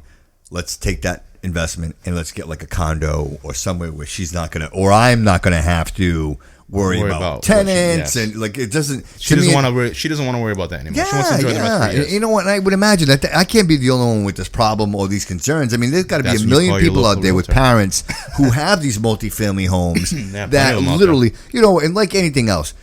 And I'll use this example. Unless you own a new car, like if you own an old car, and once you start fixing shit. Like it never ends. Like you'll fix something today, and then tomorrow something else goes, and then it gets to a point where it's still very lucrative. It's still a great investment to do as a multifamily because you can live in an apartment for right. And then, but I think in your sense, Gary, I know where you're going with this. I think if you're looking at it from a business venture aspect, you know what I mean? Like you're really looking at this as written leases and really being legal and having terms with these agreements, rental agreements. My mother's old school handshake Portuguese. I do have connections, everyone, that property management. So if you want to buy a multifamily and you don't have to deal with that for a small fee, you can get somebody to take care of all that for you. There you go, be done and just be done with it. Just collect. But that's the way to do it, right? Like I mean, if you're going to get into multifamily properties, some people aren't good as man. You know what? I think if you're a young family, like say for example, like I just married my wife, maybe buying a 3-family house is a good idea because if you can afford to buy a home, get into the game. Get into the game. I have some tenants that are going to help me offset my costs, my monthly costs, and my mortgage, and I still get to live in my technically owned place. And hopes to say that you know what. You build that equity and you buy something else 10 nice. Years, exactly. And then you kind of build it that way. And hope you hope that people kind of think of that off the start, but most people don't. A lot of people get into the big dream right away. And I know you'll remember this, like the whole 80-20 thing, like with the banks were handing people these loans, these 80-20 loans. It's kind of that way right now, still a little bit, but the banks are more. They scrutinize a little bit more, but they give it, but they still play the same game. Yeah, but with 80-20, like what does that mean? Does that mean that you don't have enough credit for the full amount, and that you have enough credit. They just you got the banks give you, it's almost every loan is at 80%, and then if you got 20%, you got skin in the game. Well, obviously the economy just doesn't, and they started this after World War II when the baby boomers came back. So let's get them investing and buying homes. So they did it where if you're a veteran, they'd see there'd be a different foundation of private investments. They would loan you the 20%. So pretty much first time home buyer is a government program where you can for a small fee PMI you can property mortgage insurance, you will pay that insurance to say that you're going to be good for the 20% you bought. And then if you have 3.5 down, there's different variable rates that you can get inside a home. Yeah, but what are you seeing now as far as like if I go to a bank and I want to I'm looking for like what am I getting? Like what's the average rate? Are we talking like 4.75%, 5%? Like what's the average rate? To put down on the house or interest? Like if my credit sucks, if I have shitty credit, what am I getting? What am I getting? You got to easily, unless you have a lot of money down, you're gonna get high points. It depends how bad. That's right. Like I even forgot about points, man. You're gonna get high points, usually. But then we should tell you. Sometimes they'll tell you, "Hey, look, you're not ready. Wait a while." You know what I mean? Then just say. Some people would advise you to, lack for a better word, get your shit together, pay some things off, start building up your credit. You know what I mean? And have some kind of bank. And then you need this much, and change up things a little bit. Don't spend, and then you can get into a home. Can I tell you? I'll tell you a little secret. We bought this house, the one we live in now, and the only reason we got this house was because the people that put an offer in before us didn't have anything. They didn't have jobs. They had nothing. So they came in, they looked at the house, right? They put in these ridiculous numbers. And then once it came down to them like pushing numbers and looking at it, they realized. We got nothing, yeah. So we came in like a week later, looked at the house and were like, yeah, this is what we want. We put the offer in. And it just so happened that we had just come up just a little over the offer that they had submitted. And they never retracted the offer. So the bank is already in process. And and we ended up closing on this house within 30 days. Sweet. That's a great. I love. Yeah, when it and this was a fast. foreclosure, man. This was a foreclosure. My real estate agent said that she had never seen a fast deal. Never seen it like that quick. And again, obviously there was that whole obviously the issue with these people that were ahead of us, and they put it off, whatever it was. Oh, you must have had something good. I mean, you must have some stability because or some money down or whatnot. They asked me for everything, though, man. Of course it is, Yes, they asked me for. There were like there were small loans. There was some gifted money That's had a come big in. thing with gifted money. Yeah. Gifted money. Like I had Big to thing. prove to them like what I had, where I was getting it from, like where it came from. All the Like time. it was all of that to get the house. And then once we got it, and then we were into this house probably 5 years, and then we went ahead and did refinancing and went through the whole process, and ended up like right now we're great 4.25%. I thought we were a really, really great spot, but even now, like if I was going to consider like to refinance my house, the part of it that discourages me from doing that is like down payments and fees and all that bullshit. Right, Like right. I would you love stretch the loan out. Ultimately, stretch the loan out. yeah, but you know what? Like I'm even Rachel and I talk about it. Like I'm not unhappy with where I'm at with my loan. Like I would honestly say that we pay for a mortgage. Here's the question you got to ask yourself. The real question, like, okay, with that extra money, what are you going to do? What are you gonna do? Are you going to invest it? Are you going to keep it, bank it, swell it up? You're going to stop buying brand new trucks, brand new cars, and then you piss it away. Or can I And pay you're my gonna house sink off? it. Or can I? You Or use it can to I? pay your house. Yeah. Or can I pay my house off? Like that's really what it comes down to. And I think to myself, like if I have the ability to maybe lessen my obligation here, then maybe I venture can. out somewhere else. Yeah, right. Like that's the do way it. I look at it. There's And a bunch of ways you can do that too, but then you don't want to stretch yourself out. You'll be leasing your life like you were saying on the other podcast, right? You got to do it right, smart or wise. Money usually comes to money. Usually, I see people who are investing that, and they have another house, like they buy a chalet in New Hampshire, but they're renting it out the But other that's 5 how- months that's of the how we year. talked about it, 'cause I'm like, hey, Gary, listen, So I people want- think, oh, I have to have this. They do it when Yeah. money comes to money. So people just buy, and then if they're not making anything, and they don't do it just for nothing. You know what I mean? I mean Yeah. that's the FU money. People who just do it just for nothing. I'm not there yet. But sometimes they're not happy either. So right now, like, do you have a lot of clients, or are you busy? Yeah, a or is lot it more buyers. Yeah, So- yeah. but you Right now it's a still- slow turn, but here's the thing. So that's the thing that you were saying, like that person invested in that put that their offer and they had nothing. Yeah, like yeah. like people love to be. Yeah, sure. I love to entertain that, but hey, you got to get some paperwork before it's embarrassing. You go somewhere and someone will be like, oh, I'll put an offer, and then it's like, okay, what do you got? Yeah. So it's like, does he have his forms yet? Does he have a bank statements that does he have a pre-approval? And then it's like get a pre-approval, see what you want, because people want the imaginable So stuff. you say like, don't even without the pre-approval, don't even. Yeah. Right? Don't even do it. don't even bother. Like, don't Yeah. even bother. And you'll know where you'll know where you stand. You know what to look at. Right. Yeah. But now, and just to kind of clarify, because I know for a fact, like just like people can go online and get like service dog tags for their dog who aren't service dogs, people can go online and pretend to get like an approval online. Like, is that? Like you get these you stupid get like something rocket to- mortgage, yeah. mortgage bullshit. Well, where- when it's nitty gritty and down in the dirt, there's gonna be an underwriter looking But ultimately, at things. like that's like when you go to a house and you and I are like, I go meet you at this house. I want black and white Well, paper. because otherwise I'm wasting your time, right? Like, what the hell am I doing here, right? Like, you're here to make some money, right? Because Right. you're not doing this for free. Like, you're Right, trying no. to make the I do a lot connections, of and it for ultimately, free. no. Like, at the end of the day, really, yeah, what you're doing Yeah, is it's a service, yeah, You're and I'm doing not the gonna do it service. just to waste my time right? either. So It there's costs me got to be gas some and everything else. return on that, and so now you work through a real estate agent, like Right. this A is real your, estate agency, yes, yeah. and how long do you have to do that before Gary can do like Gary brokerage? Gary Minimum 3 Incorporated? years. Yeah, 3 years to become a broker, but I am not really. I'm having fun where I am, which I like, so I can concentrate on my clients. I'm not trying to worry about trying to gain, $1,000 to become a broker. If that comes out eventually to fruition, yeah, I'm all for it. I'll take any adventure I can, but right now I enjoy where I am, and I enjoy making people happy and looking at houses. You know what I mean? And sometimes I've told clients, I've seen what they wanted, and I showed them the reality, and they're like, oh my god, it's like, okay, now this is what you can get, or what's good for you. What do you? It's so funny. And a lot of the house usually sells itself most of the time. I mean, people like this house. It's like, can you afford it? Are you comfortable with this? But it's the dynamic of the thing. I mean, I've seen people pull out of just for one little thing, like, I don't want it. No, I'm done. It's like, whoa. It's like, and sometimes I understand, but like, it's funny when you see like a couple, and then the husband's like, whatever she wants, as long as they have a garage. Yeah. That's how really cool, yeah. That's how I ended up here because of my Right, garage. and Right, it's right, funny, right. and then I see what the wife wants. You know what I mean? And it's like sometimes like I can see how the dynamic of the couple is. Okay, so if I follow her lead a little bit, and I just give him a little bit, and he's happy, then we'll go that way. And then they'll show me houses like way off the beaten path. Like, this isn't what you wanted me to do. Right.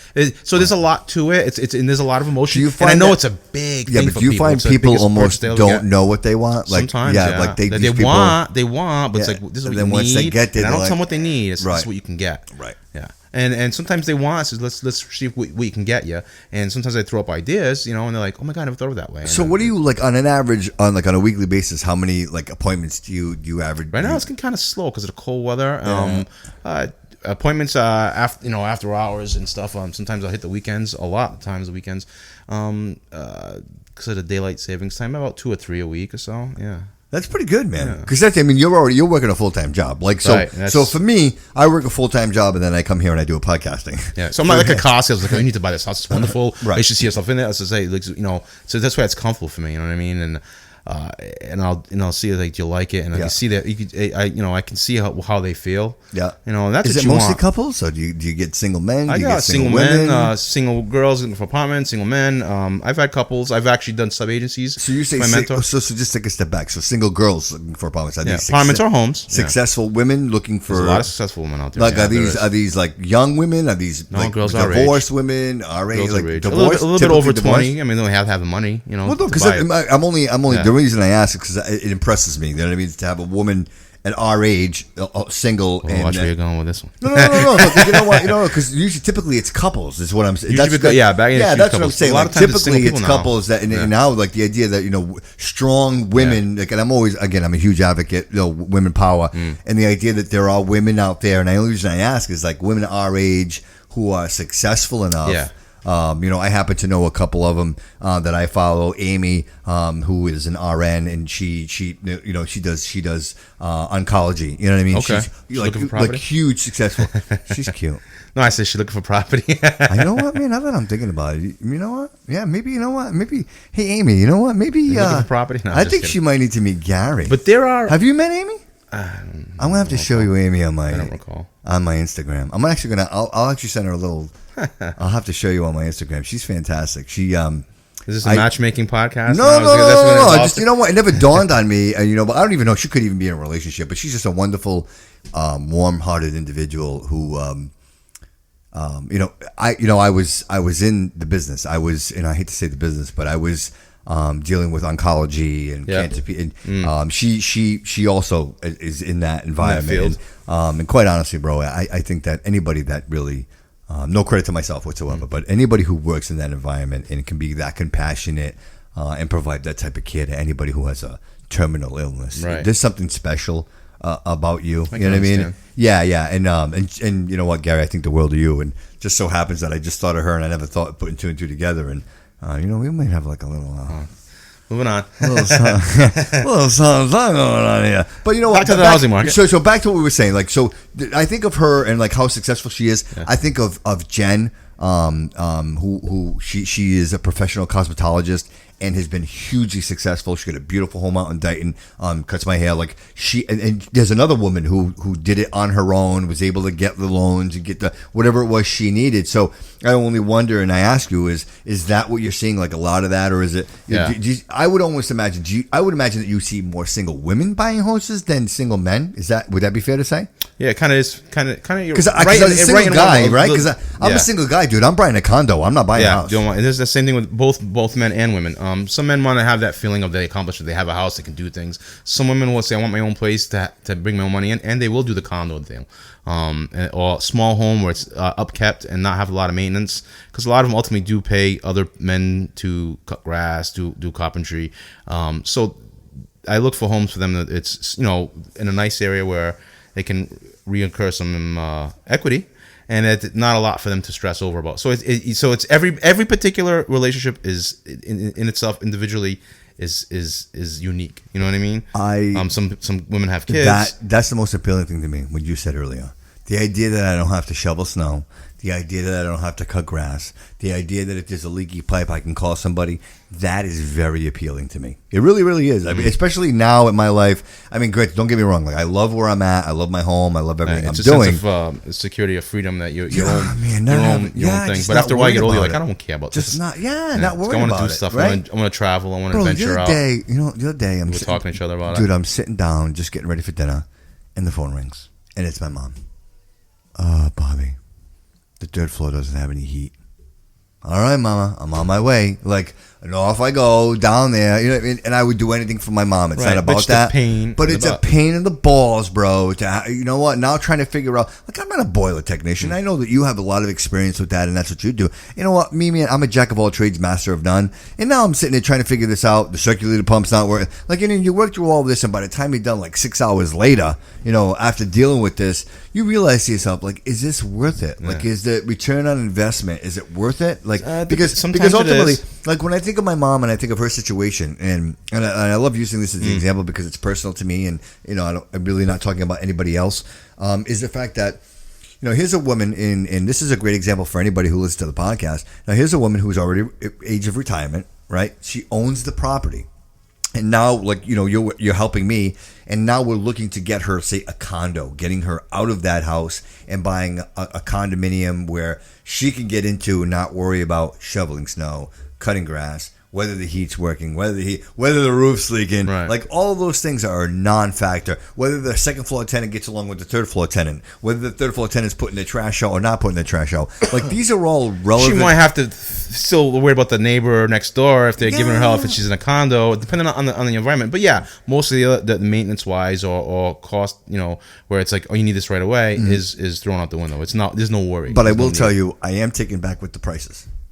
I think condos are I think they're too expensive. I think condos are too much For money. well, you want to Yeah. live somewhere nice, it's going to be up. Yeah, in price. but I can tell you a condo in a bad part of the city, you'll be like, okay, fine, and Right, you will not want right, to be there. You right, know what I mean? Right. But what's the point of that? Is that the same idea as like the nightclub? Like, I'm going to charge more money because I want to channel. You know what I mean? Because everybody wants to be in crowd it. control. Well, it's just right? the same human structure. It's like you want to be there. You're gonna pay for it. You're gonna pay for it, right? So I'm going to pay. I I'm can going to get pay for this just as much for my retired mother to get into a condo as I would for, like, say, a single family home with a little bit of property. Depends if she wants something posh. I mean, she wants a gym and a pool membership there as well. I mean, depends. Yeah. I like to get your mother in something nice. I mean, because she wish she'd be happy. So that's first thing is I see what she's kind of looking for, and when she sees it, I can see the look on her face. She's like, I like this. You know what I mean? That's one big thing that a lot of guys don't. They just You don't. got to pay attention. convince her, though, man. No, convince her. Like, she's not ready. Like, and I always She's bring not ready this up. because she's holding on to that home. Because She has a I lot would of imagine, memories. like, I'm not the only one that suffers this. I would imagine I got fans that listen to the show that suffer the same thing with their parents, like that old school mentality of, I worked my whole life for this and I'm not going to let it go. Oh, it's emotional state. It's Yeah, but you're not really letting it go. It's What a you're lot of saying- emotion. But to me, it's hard saying, work. It's my memories. yeah, and stuff but in if the I'm home. investing, Gary, if I'm investing You don't in think of it something, that way. They're and I say to comfortable. myself, you know what? Like, this was my piggy bank, right? And I invested into my piggy bank, and now I'm going to open my piggy bank, and I'm going to take that and I'm going to invest it into something else that is better for me. Well, it's like Right? it's like you see that little piggy bank every morning in your room. You keep putting money in that piggy bank gets heavier and heavier. But ultimately, you're gonna have to smash that piggy bank to get what's inside. It's kind of what they think, like, I get rid of this house. It's gone. And somebody else is gonna walk its walls. I mean, people got to separate themselves from that emotion because it is a lot of emotion because you've been there. I mean, it's obviously Right, and but you some people, you've raised your kids in that house, and you Mm-hmm. got all the memories and walking. But now, if you away. show them something they love, or they like, oh my god, I can see myself here. That makes it easier. See, now that's what it that's is. spoken like a true real estate agent, because like I wasn't even thinking that way. So the idea is, I love this here. Hey, look at this, and you love this. So because you love this, it's a the lot little- easier yeah. to let go. The little nuances. What does she like? Would she like quietness? She like property. There's little things that they like to see. I like this, that, and keep that, and then you bring it to where what you're gonna show them is this looks good for something they like to have. This not just say, oh, it's got pretty walls and great. You know what I mean? So that's what it is. Right. So we've got to make sure that at some point, like I think in like people.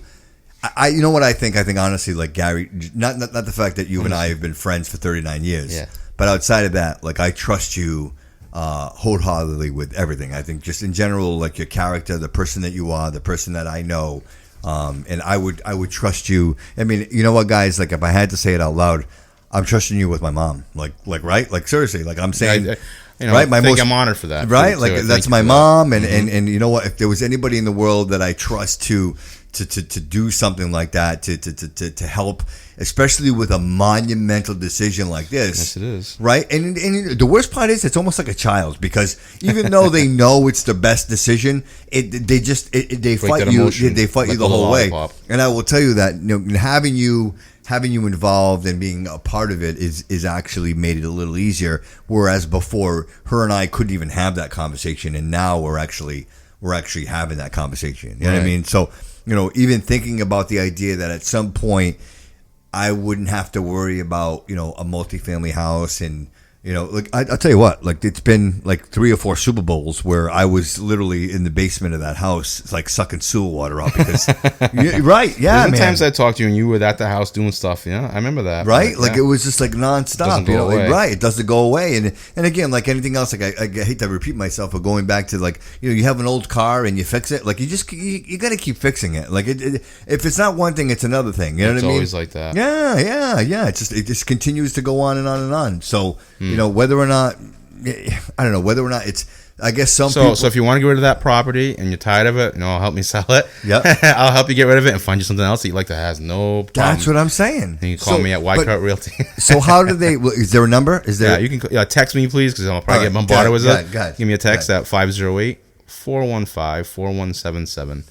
So I get bombarded with calls, text, leave a short message. I'll definitely, get back to you as soon as I can. And then, is there do you have like a territory? Is that like an area that no territory? It's an open game. Whatever. So if I want, and anybody want to deal with Rhode Island, I do have staff that works with me in Rhode Island very closely. So what if I want? What about New Hampshire? Like what if I want property in New Hampshire or Maine? Yeah, we have. The staffing. The agency I work for is nationwide, so I can find another person that can relate.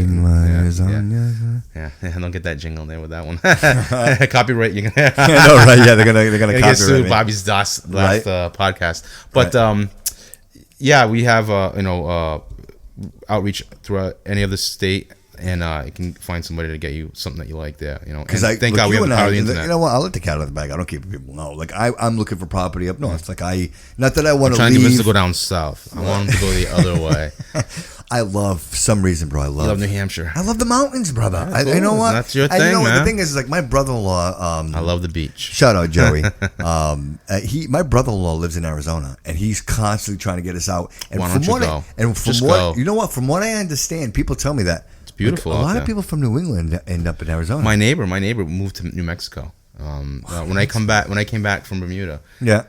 Matter of fact, funny story. My mentor, I call my mentor, my good buddy, and he's talking to me, and I'm not even 2 hours off the plane, and he's telling me, hey, look, this weekend you think you can, hit this one, go here, meet this person, show this, and he's like, hey, and I'm like, yeah, did you have a good time, this and that? He goes, do this or that. He's very, very subtle. He goes, I got one more thing to say, and I'm like, what's up? He goes, then he blows up. He goes, how the fuck does your neighbor list his house knowing that you're a realtor right next door? I laughed, and my neighbor forgot about it. You know what I mean? Because I was already gone. He goes, and he sold the house for like the first day of open house. That's how quick it is. But he moved on to New Mexico. He says he loves it there. He's traveled the whole country, and he says he loves it down there. So that's the place to go, is New Mexico. I don't know. I like Arizona too. I like to check that both out. There's plenty of mountains. There's plenty to see down there. That's fine, but you know what? You got like rattlesnakes and tarantulas, bro. You'll learn. Right? Stay in the city. Yeah, but you still get tarantulas and like rattlesnakes. Bring some antidote. Bring a shot with you. I don't know. Imagine going out, dude. You're gonna go water your lawn and you get bit by a rattlesnake. Well, there's no lawn to water. That's all desert. There's no lawn. I guess you're right, man. I guess you're right. I guess I'm worried. But you should venture out anyway. Just check it out. I mean, that's one thing. Like we had talked about, at least your life, that type of thing. Like owning stuff, let the stuff own you. Right. I'm kind of getting over that. Like I'd rather do things, experiences, because I see people like in a conversation I have people, in my line of work, not only the real estate, just my other line of work, I can see people from the poorest to the most wealthiest echelons in life. Yeah. And when I hear people talk, their face lights up when they talk about experiences or places they've been. Not the Mercedes or the Tesla or the 5 BMWs in the garage. Places they've been to and things they've seen, or the experiences they've had. So to me, it's like that's what I'm looking forward to in life. Yeah. Everybody wants to downsize when they're older anyway. You know what I mean? Yes, because people, I don't think you realize the responsibility and effort it takes to maintain and to keep up with the Joneses. Yeah, until you do. You do. Like, right. I mean, we just installed a pool last year. I mean, that was a huge step forward. But ultimately, like finding this house and finding this property and being where we're at was really like what we were looking. Yeah, we were looking for it. It was exactly what we were looking for. But if I was to move on and to move to something else, I would, like you said, exactly. I would downsize. Yeah. Like I would. I mean, not that this place is huge. But just kind of go a little smaller and easier going. And that's why I even bring up like going up north, because I always love the idea of having like a vacation property. Plus, like, the heating bills don't are cheaper up in New Hampshire. Yeah, right? Yeah, right. And you can Less fish square all you footage to want. eat. Like when I say go fishing, you go skiing, you do whatever the hell you want to do. You know what I mean? Absolutely. Do you realize that we've been talking for over 2 hours, bro? Yeah, it's good. It's been 2 hours, man. All 2 right. hours. Good. I mean, Imagine this if is we were amazing. drinking. Imagine if we were drinking. Oh, it'd be like forget 4 it. hours. Forget it. You're not drinking, bro? There's got to be something over there, right? I mean, Baileys, a little bit of Bailey's in there's there. got to be. Yeah, there you go. There's got to be. We should do like a refresh on that. You know what I mean? You want to do a refresh? Wild West. But Wild, even Wild West. I will tell you though, even Arizona for me, I couldn't leave my mom. Right, and that's what keeps people here all the time. It's family, and you go out there, you can't venture out. People you don't know. When you gonna start a whole new life? It's difficult for people. But am I ready for that? Sure. Once my daughter gets bigger, I think I'm doing the same thing. I'm moving down south. You're gonna move down south, or that's west, man. I'm talking Arizona, man. I'm not. It's still south, still southern from here.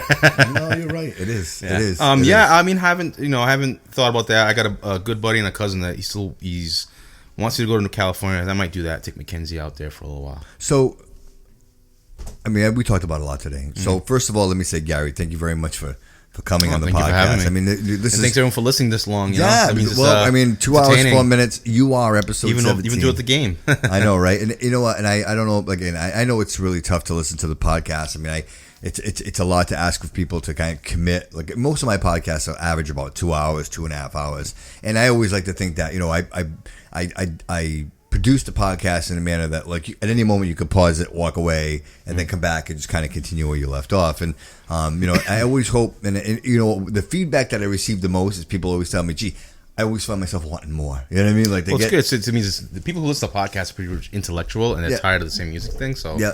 you want more. Yeah, well, and when I hear that, it only makes me think that obviously the content is It's good. engaging. Like we're stimulating something in your brain that's making you want to participate. And and going through like a list of people that I've wanted to have on the show. If I had to pick top 5, you were right there in Number those 5. top 5. And Gary, and I got 6.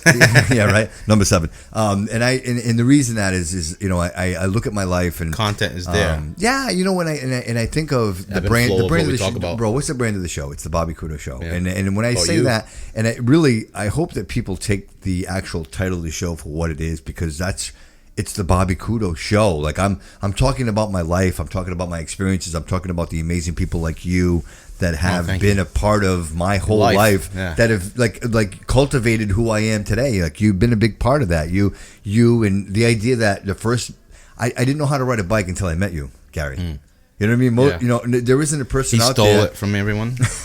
He kind of pushed me out of the way. I didn't want to give me that bike. Yeah. But ultimately, bro, how many people are out there? Like everybody remembers the first time they learned how to ride a bike, and I remember that the first time I learned how to ride a bike was on your bike, Green dirt bike. And I Green thank you, brother. Like I mean, like your whole life you go, and I keep and again, if there's one core element of the show that I keep talking about, I wonder if you were the first one it's I got legacy. drunk with. I don't remember that. It's possible, bro. That's possible. Remember them man. nights? Remember Al? He was a crazy fuck. Happy birthday, Mr. was- President. Remember Yeah, that with night? the makeup. That's right. I forgot about that. Yes, Man. that was great. That was a great time, man. he We got was- him hammered. We got him Who trashed. put the makeup on? Was that What the girl beeper was it? night? That was the night with the beepers, right? That I wore all the beepers. Remember, I had the pages. Yeah, you put him on his Right. pocket. We all did that once. Jay. He never left that Jay Cavallo was there. Yeah. Jay was at that party. Mm-hmm. Yes, That was the same night. I think that was the night that I caught on fire. That's right. This Was the it? start. Was I it think the was night that I start. set you on fire? You started grilling outside, and then the night With it came into the house. gasoline. We were cooking with gas. Legit, we were cooking with gas. Gasoline. It's the same old, the American story where, the guy can't get the grill, so let's use some gasoline. Just set him on fire, right? Like what the hell? He said, That it's was not fun. kicking. Bro. It's We've not- had that was so much awesome. fun Yeah. together. Do you remember the time? Like, not to get. I mean, again, we're already 2 hours in. Nostalgic. But we need to get into. Like, we need to have you come back on because we got to talk about this stuff. And the other part was, do you remember going to South Shore Beach and getting shit faced? Do you remember you guys had to come get me? Yes. Do you remember you caught a seagle? Yes.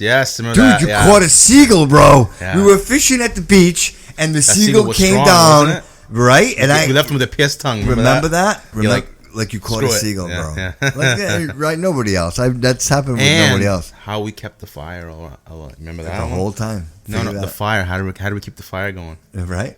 Remember that? Yeah, we used our clothes. We Yeah. used underwears. We used. and then I went with Eddie. We're looking for firewood. No, we went gone fishing the day after it was a rainstorm. The different ways that we kept the fire going to keep ourselves alive, not really alive. It was warm at survival. night. Yeah, survival. Yeah. It was literally It was an survival. adventure. Many different stories happened that one night. Too. It was. Yeah. It was a lot. Yeah. That was a crazy night, man. That was and why we would ever walk to the farthest end of the beach. We didn't realize we would get drunk and can't and walk. couldn't walk walk back, bro. I was jacked up. Then his truck got stuck in the sand. We had to ask them to tow us out. Then we had to walk back and carry our ass back. Yeah. Then they had the vagabonds, the two kids in the SUV jumping over the dunes. We had bought a 6-pack for the price of a case. Right. That's right. What a crazy night that was, man. Good times though, brother. Yeah, right? Of course. It's what what made us who we are today. Yeah. I guess you know what I mean. Would you change any of it? If you had to go back, right? If you had to go back, is there anything you would have changed? Would you have done something different? That's a good question. I don't know. Now that you think about it, you're being nostalgic, so I don't know. If you notice, like I always end the show, Save more money, I guess. and the show's motto is "All roads lead here." Like, and that's the motto of the show, and that's really the question that I'm asking you. Like, if I ask you, would you change anything? Would that mean that your road wouldn't lead here? Like, you know what I mean? You don't Like, know, right? all roads lead here. So every decision that you've made throughout your life, Gary, has led you here, man. You know, you got thousands of people that are listening to your voice and our stories, and just our experiences. God, our in lives life. are interesting, everyone. Right. Like, Yeah. how cool is that? That's where we're at. That's where we're at today, and it's just like a monumental moment in my life. There's a saying to that. It was just, your best thinking got you to where you are now. Right? Yeah, that's Right. something I read. Right. Your best thinking you've done got you to where you are now. Or I could be like filthy rich, hanging out with really cool people. Instead, I'm stuck with you. You know what I mean? Like, Could be stuck with right. Right? It's your best thinking you've got you there. That's awesome, bro. So you know what? Like, I mean, Gary, we could continue on, but what I want to ask of you is, would you come back? Would you do this again? Would you come on the show again? Ask the audience. That's what you should ask. I know. I should ask your everybody. viewership. Yeah, I'd definitely love to come back. Yeah, and like we could really get into some of the detail. Like, guys, I mean, like I could show you like we have. Oh my God! Like what we have. What I have here is like just this is treasure. Like this is all. Like if anybody memoirs can't of a foreign see, land. yeah. Like this was us. Just having I can't show that picture because they'll put us in jail. But this was just the internet now. Do you remember Dos Equis? Like Dos Equis. That was the first time I was introduced to Yeah, that. Dos Equis. Like I never knew that. The even new Dos Equis, Equis. you try the Dos Equis Amber. Try them. like They're it. actually pretty I good. like I'm not it. really. I have tried it. I like it. I'm a fan. I'm not really much of a beer drinker, but when I drink beer, I like to drink Do you think that's still there? Those 20 pesos? Do you think that's? I got a buddy's going there in a couple weeks. In should ask February, him. I'm gonna We ask could him if ask he him goes. if that's still there. How cool would that be? Yeah, that'd be cool. I wonder. Imagine. Have you talked to Dennis? I've seen him sporadically, very once You in a while, like see him? last Really? year. I've Seriously? seen very, very, very, very, very rare. I think Is he lives still in the married city. to that same girl that I he believe met? so. He had a couple kids with her. I believe so. I mean, yeah, I think.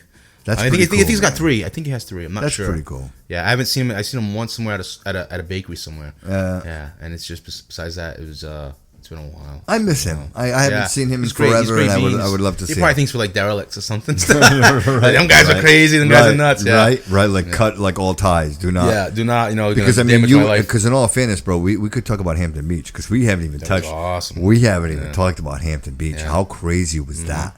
Mm-hmm. That was a great time, no? Yeah. And again with Dennis, right? We had Dennis Dennis, was there, too. Jay Bird, Yeah. me, you. It was me, you, Jay Bird, and Dennis. Eddie. Was it. Oh yeah, Eddie. That's Eddie right. was there. Eddie was there. Yeah. Eddie was there.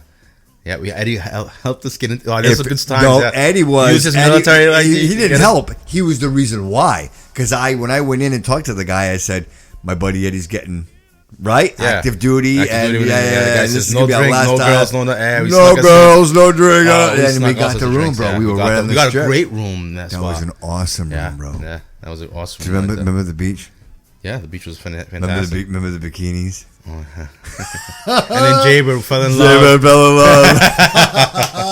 Oh man, dude, listen, we have to Cut do this it off. again. Oh, yeah, we definitely do. We have to absolutely do this again. Like no question about it. So let's like plan for it. Let's think about it. Let's discuss it because at some point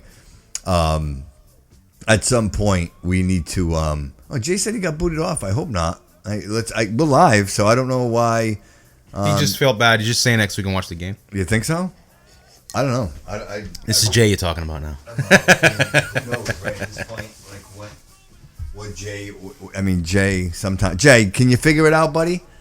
Can you see if you can maybe get on there? Let's see. Oh, Steve's back. I don't know. Maybe like people got booted. It looks like maybe people got booted off. It looks like that might have happened. But regardless, man. Look, we're almost 2 hours and 13 minutes into this thing. So at some point, like we have to wind down. Like it, yeah. And people get back to their lives. Yeah. Stop worrying about our interesting ones. Right. So, I hope again. I hate to bring it up again, but. I just want to say thank you, brother. Like I know, thank you for having me. It's not easy to get here. It's the holidays. I know you got a lot going on in your life. I know that you are on call and you've got a lot going on. So for the idea that you would take 2 hours of your time to come out here, I really appreciate it. And with that, I just, I kind of walk us out and just thank everybody, man, for lending us your ear, right? Like, yeah. I mean, just listening to two great friends talking about some really great times. Talk a little bit about real estate, talk a little bit about pop culture, the year you were born and some of the things that were going on. But ultimately, I think just having a nice, wholehearted conversation. The same song play every 5 hours, right? It's right, like seriously, right? Like just a little perspective, and I hope everybody really, really enjoys it as much as we enjoyed. I mean, I know I had a blast, bro. I had fun. I had a great time. So if anything at all, like anybody who's watching, like I know the Steves of the world, who we've been talking about getting them on the show. By all means, it's comfortable. The chair's comfortable. Come on, you like it? You like it? Because technically, Gary, you're the first, man. I'm the guinea pig. You popped the cherry, brother. It's you, man. Hey, it's you. Thank you. You're the first. I'm proud now.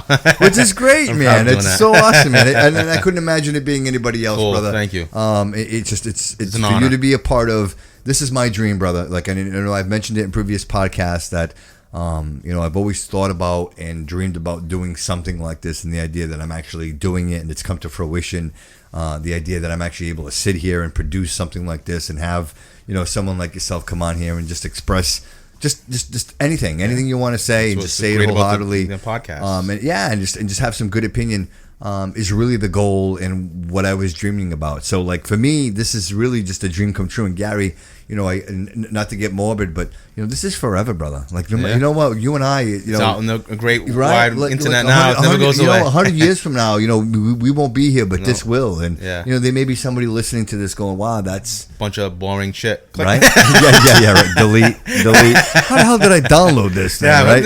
Who's Bobby Kudo and who's this dummy Gary? Bobby Kudo show. So guys, listen, real quick, I know Gary will agree. Gary's been on Etsy and he's checked out all the merchandise and he tells me how great it is, and I appreciate it. So guys, get out there if you haven't yet already. Like I've mentioned before, I really appreciate the support for the show. www.etsy.com/shop/The Bobby Kudo Show. And go grab a t-shirt, go grab a mug, go grab a pillow, go grab something. Guys, although it's very little, the profits that I do get from the merchandising does help support the show, supports the website, supports all the outside expenses that you might not think of. So, in order for me to continue to provide this great content in the show and making it, just what it is, the help is always greatly appreciated. And I always offer it to everyone. When I say that, this is an open platform, I've had Gary on the show, Rachel's been on the show, AJ's been on the show, and I invite you to come on the show. If you guys are interested in coming on the show, maybe you've got something to say, maybe there's a message you'd like to get out there, I always invite you to all to do so. I'm an open book, and hit me up on the website. Send us an email, thebobbykudoshow@gmail.com. Hit us up on Twitter. Hit us up on Instagram.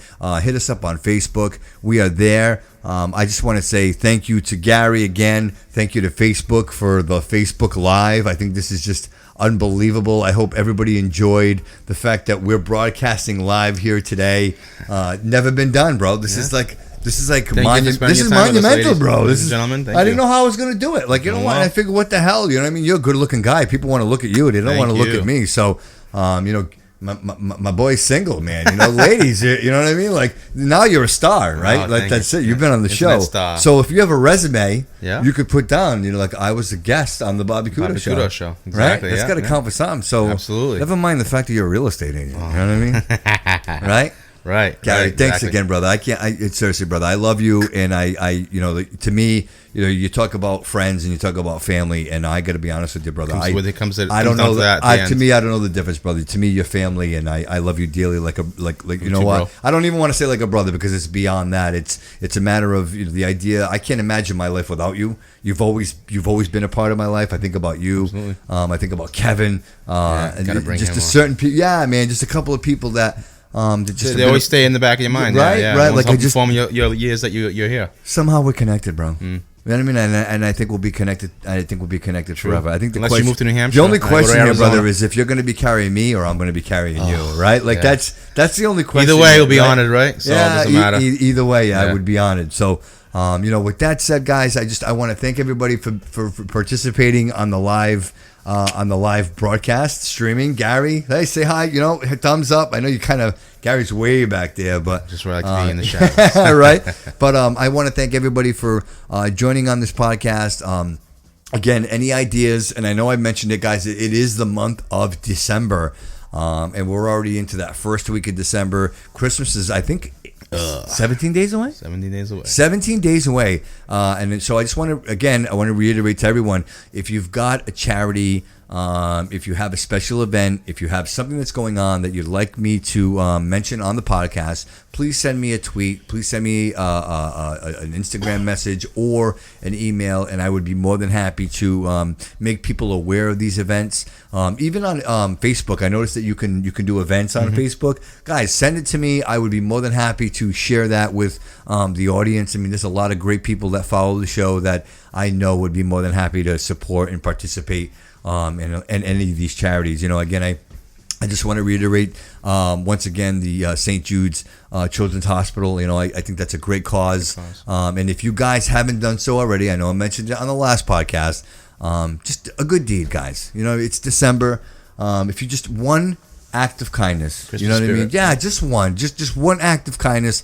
It's funny. I was again TBD. Like, have you seen TBD? This channel TBD. You got to watch this channel. It's the greatest channel on the planet.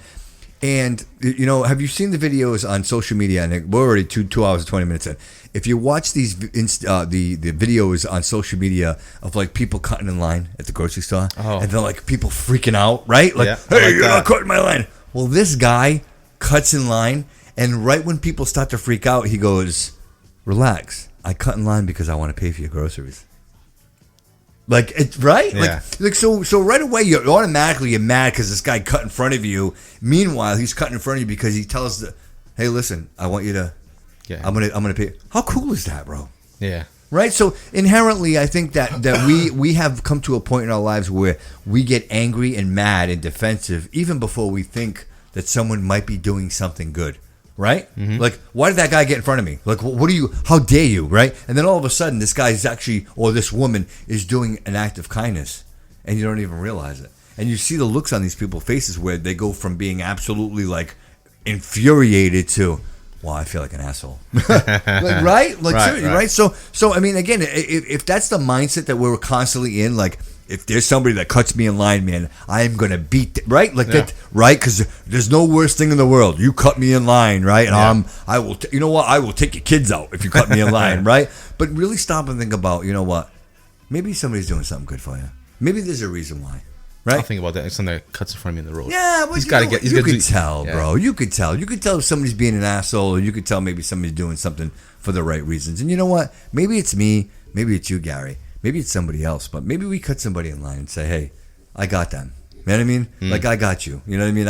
I got your yoo-hoos and your loaf of bread. You know what I mean? Like, again, just maybe doing something. And does it always have to be somebody who needs it? Like, I understand charity. I get the concept of charity. But wouldn't you like somebody doing something nice for you, bro? All the time. You can do it to me. But in all fairness, everybody can do something nice for me. Listen, this is PG-13. Kid. We can say what we want. No, but in all fairness, bro, it's just spreading the word, and then in all fairness, let's be honest. Yes, you don't need nice it. for somebody else. You don't need it, No. right? You don't need it, right? You don't need help from anybody. Let's be honest. You don't. You could take care of yourself. I'm doing but if I did something nice for you, bro, it's nice. It brings that human spirit, and it's still the whole nice, spirit though, of Christmas. right? It's everything. It's nice. It helps you be human. Right? It's still nice. It is And nice. that's what I'm It's a saying. good feeling. Like, You can spread it. It doesn't always have to be Pass it on. Yeah. Right. It doesn't have to be a homeless person. It doesn't. Yeah, right, you know what? It could be as easy as, I've done this and I've done it often. I'm in the drive-thru at Dunkin' Donuts and Pay for the person ahead of you. And that's I've done that. And I pull up and I say, hey, what do they get behind me? I mean, don't get me wrong. If they ordered 30 dozen donuts, I'm out. But Yeah, you're gonna give the U-Haul trucks behind you. right. But for the most part, like it's a reasonable order, Act of kindness. And they'll spread it on. Hopefully, yeah, and you hope that person Lift their behind me is gonna pay for the next one, and so on and so forth, and that we're all doing something nice for one another. And you know, I know that my message was clear on the last episode of that. And I just wanted to reiterate how important I think that is at the holidays. That do not. We can talk about a lot of that. So I'm not sure where we would stand, but ultimately, like we'll have to. Well, you and I will have to talk about it, and we'll have to work. Yeah, we'll have to work something out in hopes that we'll get something like sooner than later. So with that said, guys, you know, like Gary, unless you have anything else, bro, like I think we're ready to just kind of check out of here. And Merry Christmas, everybody. Yeah, Merry Christmas, everybody. Because you know, I'm hoping you come back, but it might not be until after Christmas. Maybe we'll be talking in 2020. And I had mentioned if you haven't done something in this decade, get it done. You get it done because you got less than 15 days to do it. Like that's it. 2019, right? 2020. Yeah. It's a whole new decade. Oh, so if you're gonna do something monumental, get out there and do it as soon as possible.